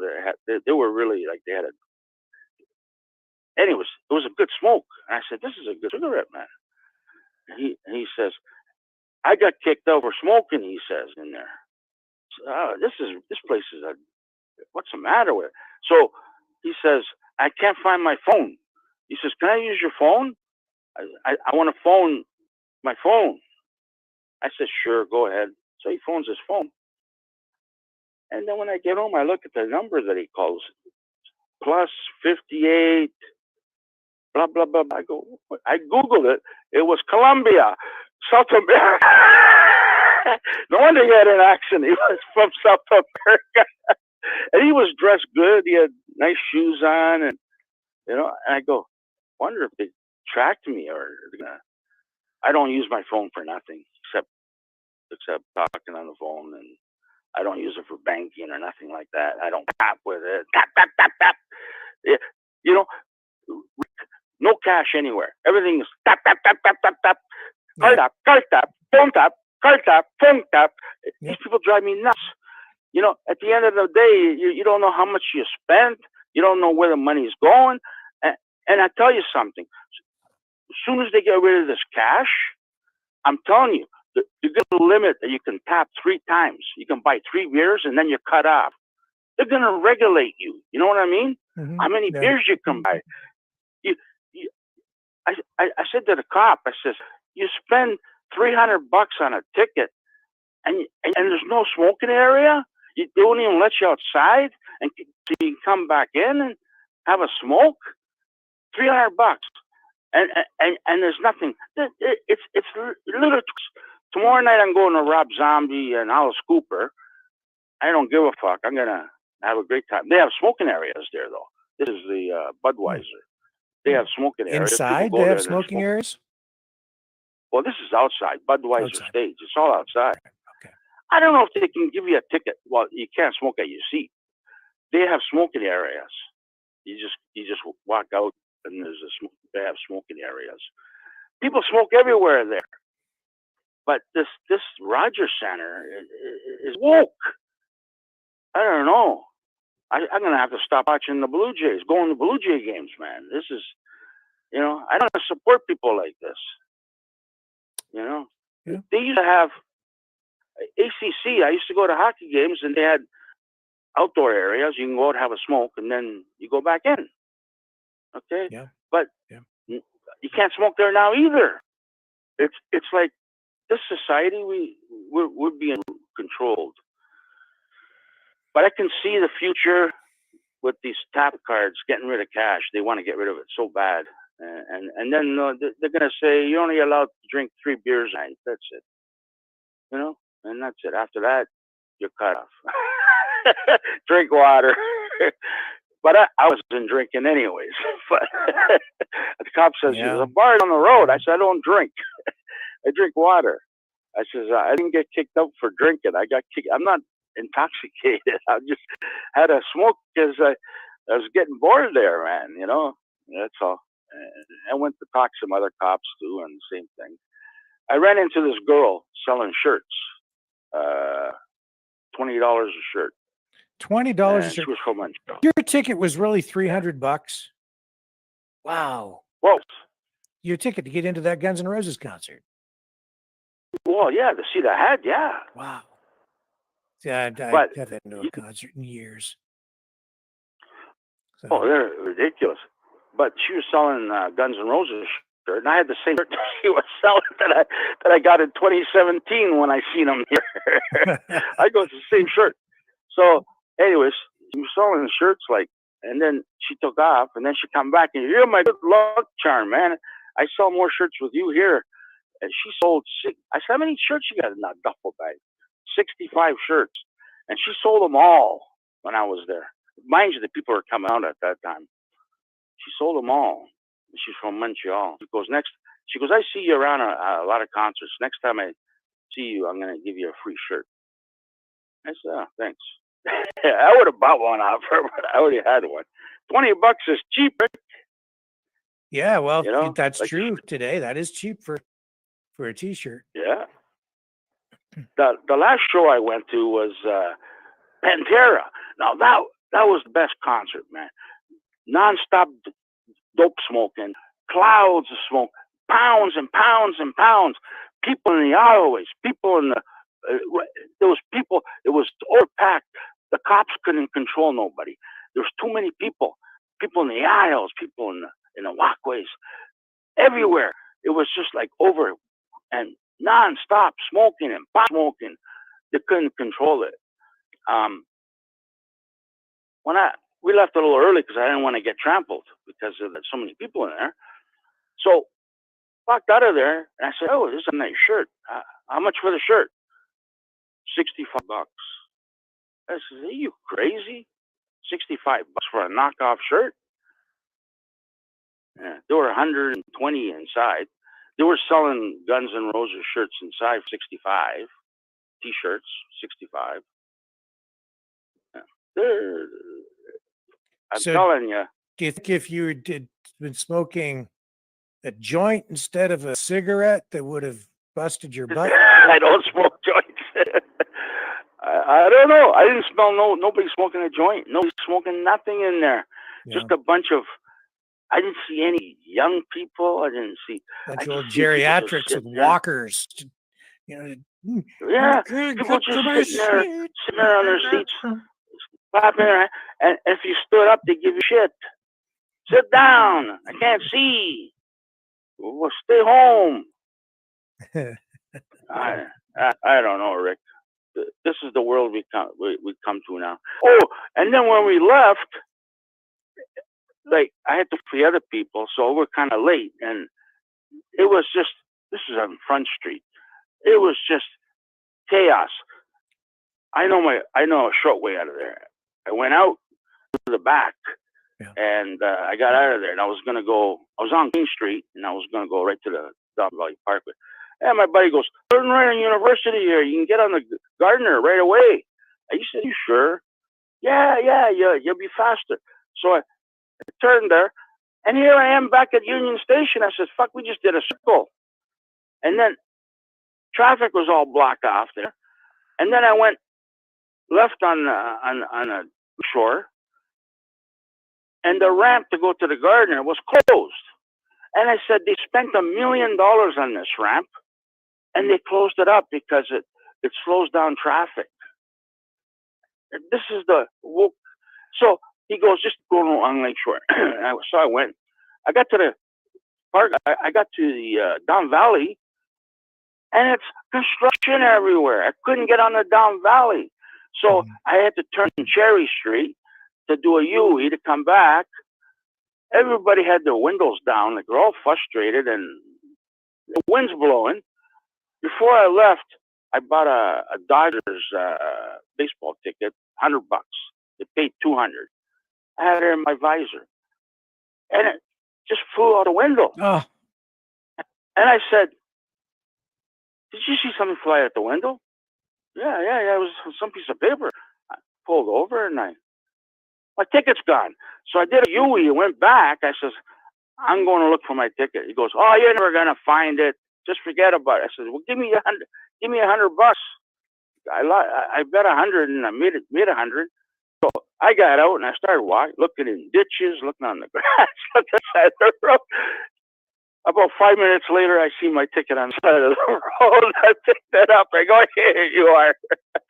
Went back to the car. Wow, you're lucky. I tried to get out of there again. Everything's blocked, man. Lakeshore. These people are making that. They don't want you to drive, Rick. I couldn't get on the parkway. I ended up going down Parliament, and then I went over, and I got right to the Don Valley and I finally got on there. I didn't get home till 2:00 in the morning. It's like what a bad hair day. I don't know. Stuff like that, I don't want to go out anymore. I'm taking the GO train tomorrow. I don't give a shit. Because it's at the C&E, eh? Yeah. There's no way I'm driving on there. But did you eat a bug dog at the CNE this year? No, but I hear crickets right now. I'm outside. You know what that means, eh? I hear crickets. Dinner. You know what that means? No, I mean summer's over. Yeah. Could be. No, but I hear crickets. Last night I was out here and I can hear a lot of crickets. Loud. They're loud. You hear crickets in your neighborhood too, probably, right? Right now they're. Yeah. When you hear the crickets, the summer's over. That's an old native lady told me that she was on the reserve there. She said, when you hear crickets, summer's over. I says, oh, that's interesting. But yeah, so we got another couple of weeks, and then the weather's going to start cooling down. So, but it's a hot one today. It was indeed. Yeah. Hot day. yesterday you were showing all that that guy with the car. Mhm. You got to understand, Rick. Look, Jews, they make good doctors, they make good lawyers, they make good dentists, accountants. But when it comes to fixing a car or fixing a pipe in your house, they don't know nothing about it. They got to call Rick to come over and fix their car or change their tire. I'm telling you, they're useless when it comes to that. But when it comes to being a doctor or a lawyer, they're really good at that. So that guy, I don't think he knew anything about cars. If he asked him where's the carburetor, he wouldn't even know where the air filter is. You know what I No. mean? Yeah. Yeah. But some people, I know you run them down, but maybe they're just when it comes to, that's not their line of work, and you know. This is, Me, you're talking I'm about the a guy from Lahaina with the Yeah. burned out car That last was night. good. Yeah, he's a Yeah, clickbait that was artist. good. That's what that guy is. Do you know how But much money I he's don't think he made? knew anything about cars. I I don't heard think he knew today. anything about cars. I heard today that he's pulled in over $1 million making videos on YouTube What? about that kind of crap. Yep, since the fire. Is that right, eh? I You mean, make that much money on that's the that? information I got today. That's And unbelievable. yeah, sorry, but yeah, the wheels melting. That's because they're aluminum alloy. They're not like pure aluminum. They put other metals in there. They have a lower melting point. When the tire catches fire, it gets super hot, and it's not uncommon for the wheels to actually, yes, melt because the temperature reaches that level. It can't But withstand the that guy kind of probably heat. didn't know anything about cars. I don't think he knew anything about cars anyways. Like, I think he you knows know, how to like make all money these on guys are YouTube. just, but you know, yeah, that's one thing he just knows how to do. And then you had that girl from Russia, and you know, she was very good. Yeah. I like that one. That was good. And you know, I tell everybody I'd rather live in Russia than Ukraine, and everybody thinks I'm nuts. And I said, Russian women are a lot better looking than Ukraine women. Ukraine women, they look inbreds. You know what I mean? They all look the same. They all look like inbreds. The Russian women are sexy. They're really good looking. I know my area. I go to Bathurst and Steeles. They're all Russian around. I used to go to Russian martial arts. Some of the women I used to fight with, I didn't want to touch them. They're too good looking, you know. But they used to kick the shit out of me. They always put me with the women because I was starter. You know, the guys. They used to, you know. But that was fun. Bathurst and Steeles. There was a Russian martial arts. So you I used to go enjoyed there, that, like, did you? Having Russian women kick your butt? You like that? I let them kick my butt. Yeah. Give you a I good. don't want to hit a woman. Mhm. I don't care how good looking they are. But Russian women are good looking. I'm telling you, Rick. If you look at the Russian women, they're a lot. Look, Ukraine, they look like inbreds. They all look the same. Oh man, I said, why doesn't Trudeau bring Russian women here and Russian people? Russians way better than Ukraine. I'd rather live in. We're in Canada. Our neighbors are U.S. and we got Russia on the other side, right? Yeah, I guess we're kind of Like caught in the middle, natives, aren't we? I'd rather live in. Well, everybody says, "What do you live in Florida? What do you want to live in Russia for?" I said, "Well, Florida's okay. Florida, Texas. I don't mind living there." I don't know, Rick. It's a crazy, you know. But I don't know where we're going. I don't know We're either. just, This conversation has kind of meandered all over the place tonight, but some kind of interesting stuff there. I'm glad you got your ticket back to the Dodgers game. Oh man, I was so lucky I ran into that ticket. You know, I had 5 more at home. I got home and I checked them all. I won 3 out of 5. So hey, I made money. But and I won that one there. That was a good one. But I just picked that on the way out. I said, I got a feeling on this game. Yeah, it's the Atlanta Braves are going to win it all, Rick. Atlanta Braves, they're going to win the whole shabam. If you bet on Atlanta Braves every game, you'll make money because they're the best team in baseball, and nobody's going to. Well, listen, John, we should probably move on. I've got a caller in the queue here. Okay. Thank you for calling in Good tonight. talking Really to you. appreciate it. Helpful as always, and interesting, entertaining. And if you go back and get your butt kicked by a Russian woman, can you please shoot video and share with us? I'd like to see that. I don't belong there anymore. I quit about 5 years ago. I used to do it in my younger days, but yeah, I should have got some video taken. You've Because got they used the to throw me against the wall off the. They were good. They used to throw me off the mat. They hurt me, man. Oh man! But the guys I used to fight, but I used to try, but they were better than me. I was just a. That's like that comedian. What was his name? He played Latka on Taxi. What was his name? He was brilliant. Taxi. Yeah, I remember that one. Who played that guy?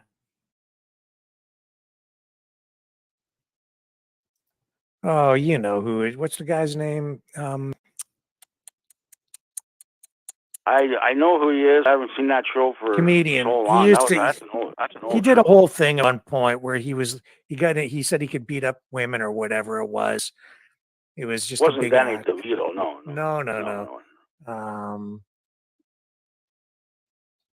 What's It's an his old name? show. I don't even remember half Oh, of them, I'm but so sorry. I can't remember his name. Andy Kaufman. Yeah. okay, yeah. Andy Kaufman. He did a whole thing about he would get in the ring and wrestle with women, and he pretended to be really sexist. It was kind of it was a Yeah. long time ago. Anyway, we better move on. I've got this other caller. Yeah. All right. Thanks, Okay. John. Talk to you later. Bye. Okay. Okay. Who do we have on the line next? Hello there. Is this the Twilight show? Twilight Zone show? It is. Nee, nee, nee, nee, nee, nee, nee. Yeah, I Zombies just and got UFOs to tonight. that. Yeah. So that's a question to ask you. So we were sitting on hold for so long. Who's paying that? Is it out of my cell phone charge or for yours? Well, I don't know what your well, the phone system just runs, right? So if you're in this, right, it just like you sitting on hold doesn't cost me any extra, but we're paying by the minute the whole time we're on here. This is the way it works. Okay. Well, your last caller sounds he enjoys his concerts anyway, so that's a good thing. Yes, yeah. I mean, I'm kind of glad I don't live in Toronto anymore because it sounds like a nightmare to get around. Oh, I hate going to Toronto driving, and the traffic is terrible up there. But we love John. Yeah, it was He's a terrible good when man. I lived there. Yeah. Yeah. So I was going to talk to you. So I was listening to your show last night, and those guys were on with that car, right? Yeah. So have you ever thought about this?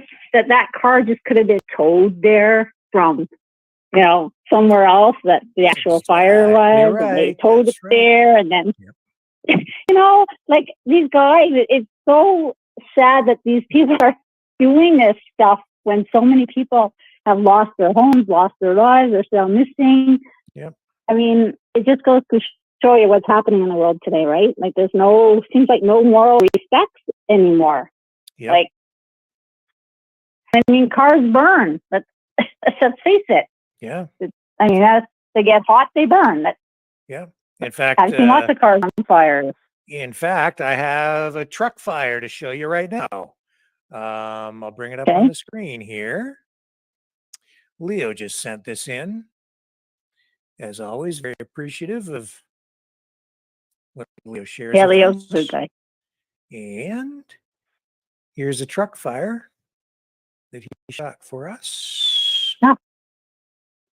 Or so he says. Where is it?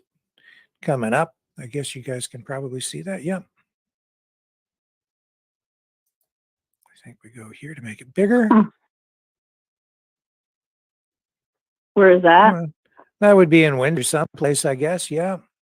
Oh, there it is. See the Oh. smoke? There's the smoke. Okay. I'll just let it roll. I don't know if we have audio or not. Well, you know, Yeah, go ahead. What were you going to say, Chris? so my two of my favorite shows are Highway to Hell and Highway 401 Rescue, right? So you see lots of, you know, they get to a burning vehicle or the whole truck's on fire, the whole car's on fire. I mean, I've seen hundreds of cars catch on fire. And I mean, when they go, they go. And like you said, those tires, they just blow. Like, yeah, you know, it's so bizarre. But I got to thinking that last night. I got to thinking, yeah, I bet you that was just towed and staged. You know, I'm sure it was. Or maybe it was moved at some point. I mean, who knows? You know? Yeah. And when he holds up, when he held up the braided lines from the, you know, the steel belted radios, it was like, oh, look at that. Or, well, what? So what? Yeah. No, I've seen lots of these videos where they're showing all this like silver stuff all burnt on the ground and stuff, right? Well, I mean, if the car gets hot enough, like you said, with those brakes and all that kind of stuff, right? Like, yeah.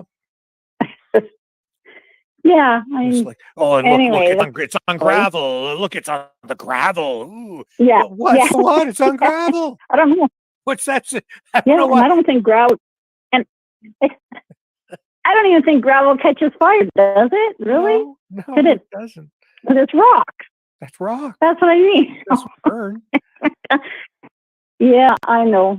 Some of these TikTok videos going around, this stuff going around, just sometimes you have to laugh at it. And I mean, I'm not laughing. Like, I was laughing last night because you were actually being hilarious again. But I know in your heart you're being respectful still of the Marines and all that kind of stuff. But it was funny. Like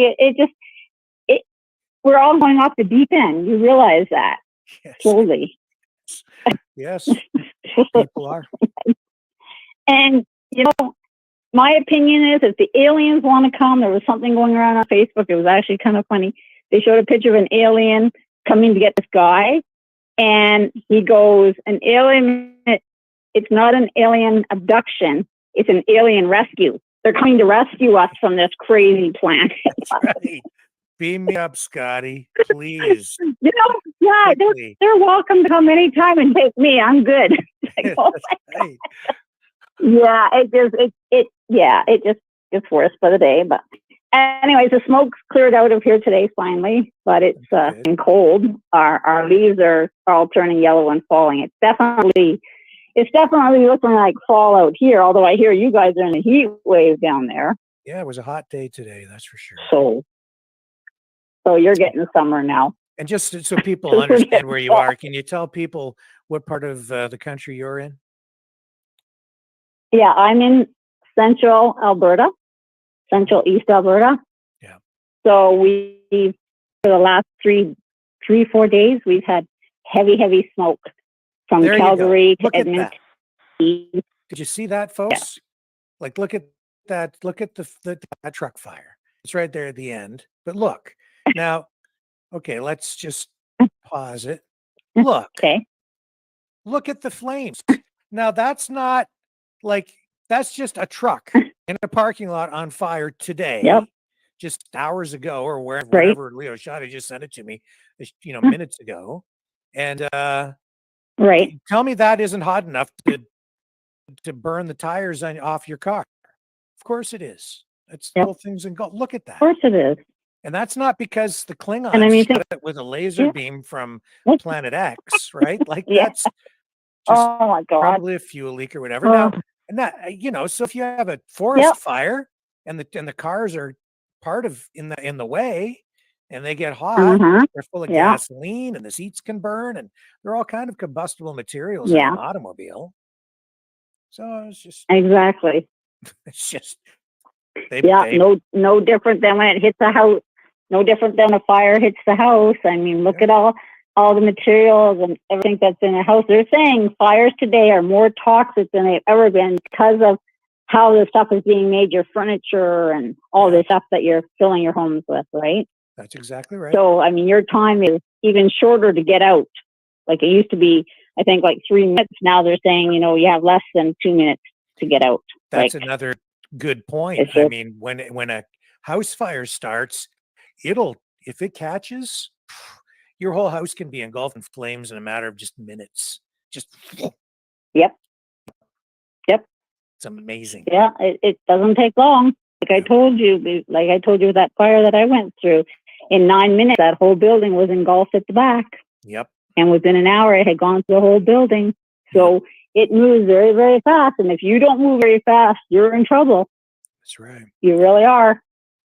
So, that's why, again, that's why I Yeah. say, if you're in a place where firefighters are telling you, get out of here, it's not safe, you should get out of there because it's probably not safe. It's like people don't understand because we don't deal with it every day. Those guys do. No. Yeah, they do. And you ever notice sometimes they have on their respirators because the smoke is so heavy even on the outside that you're breathing. They haven't even entered the building yet. That's exactly and right. yet it's so bad. And and that's what they're telling people. You need to get out because the smoke is going to overcome you and then you're going to burn to death. Yeah. Like, you know what I'm saying? Like, and they don't get it. I like I said, they still think that thing, how it happened in Hawaii. And I know that there's all these people who are upset because they have the perimeter set up around Lahaina, right? To prevent people from going in right now. I totally understand that. I would not want people wandering around in there. Imagine if they just let people wander around in that burned out area. Who knows what hazards are in there? There could be sharp objects. There could be still electrified lines or propane tanks that might arrive. Who knows? Could be any number of things. Totally unpredictable. It's not safe to let people just wander around in there. No, that's why whenever something catches on fire, they always put a fence around the place. They don't want to. It's dangerous. Like you don't, like you said, you don't know what's in that pile of rubble. Not only don't even know, you could fall through something and then get caught under something else. And there are no doubt human remains in there. So you don't want the general public just walking through or kids going through there or anybody because those remains have to be treated with respect and it could be a potential crime scene. So there are all these things to consider. You can't just let people willy-nilly start walking through there. And people can sit there and make videos and say, well, they're hiding something and they don't want me to go in and shoot video and blah, blah, blah. Well, I don't know, man. Like, I don't think people do that. No. It's respect for the family. It's respect for the ones that are still buried. And it's a safety factor, a huge safety factor. It is. I mean, all the way around, right? So, like I said, I don't really like what that guy's doing down in Hawaii, going around with these vehicles and fear mongering, and it's really, really, I think it's really disrespectful. I really do. Yeah, I do too. I was, they're just trying to make money off of something that is very, very serious that will be investigated in time, but it's going to take time. Yeah. They can't expect answers like tomorrow. They haven't even got halfway through it yet. And I have no doubt that the government, in many respects, was incompetent. They probably made a lot of mistakes, and they should, have to face the music on that for sure.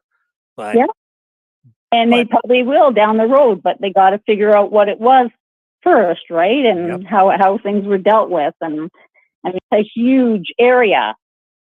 Like, we're not just talking a couple of blocks here, right? So it's a big area. But anyways, I wanted to have my take is that I really thought the car was just planted myself to make it look good. If you really watch those guys doing that video, if you pay attention to the way they act, you can tell. you can tell from their facial expressions that they're trying to pull a fast one on people. They were kind of laughing about it. Yeah. And oh, look, the glass is all liquefied down in the door. Look down there, it's all liquefied. And then you can tell that they're looking at each other because they're kind of exaggerating and trying to make it more than it is. And they're laughing at people. That's what those guys were doing. I was actually disgusted by Isn't that just awful? I don't like it. Yeah, I was kind of too. I thought it was terrible. Anyway, that's all I have to say for tonight. I just thought I'd put my 2 cents in. But yeah, I feel like we're in a twilight zone every day. Yeah. Over and over and over again. I was hoping we could get back on the solid ground tonight, but here we are talking about zombie armies and UFOs. So I can't get away from armies. Oh my God.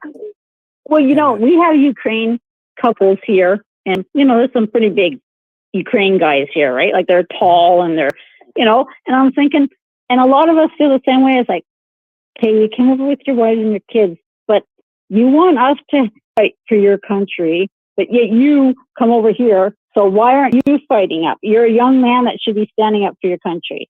Mm-hmm. And there's a lot of that going around with these guys over here. So, again, I guess it was their personal choice, but I don't know. I just feel if you love your country, you should fight for it. That's my opinion, anyways. There you go. Thank you, Chris. I really appreciate you calling in tonight. You're always a voice of reason. Yeah. All right, Rick. You have a great night. You too. Thank you. Okay. Bye-bye. Love Chris. She's always got some good stuff to say.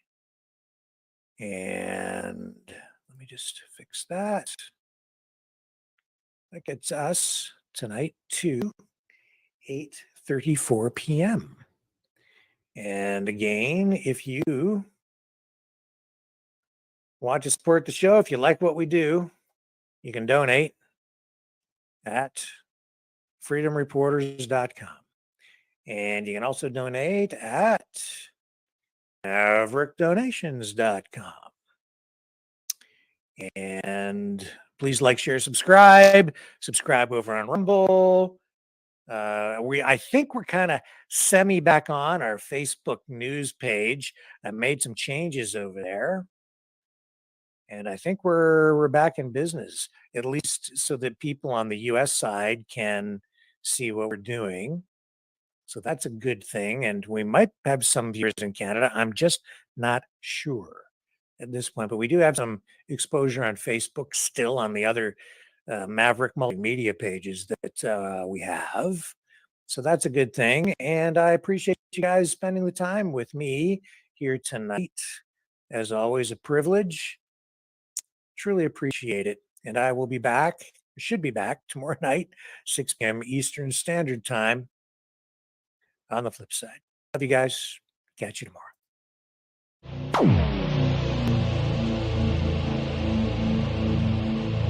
This has been a Maverick Multimedia production.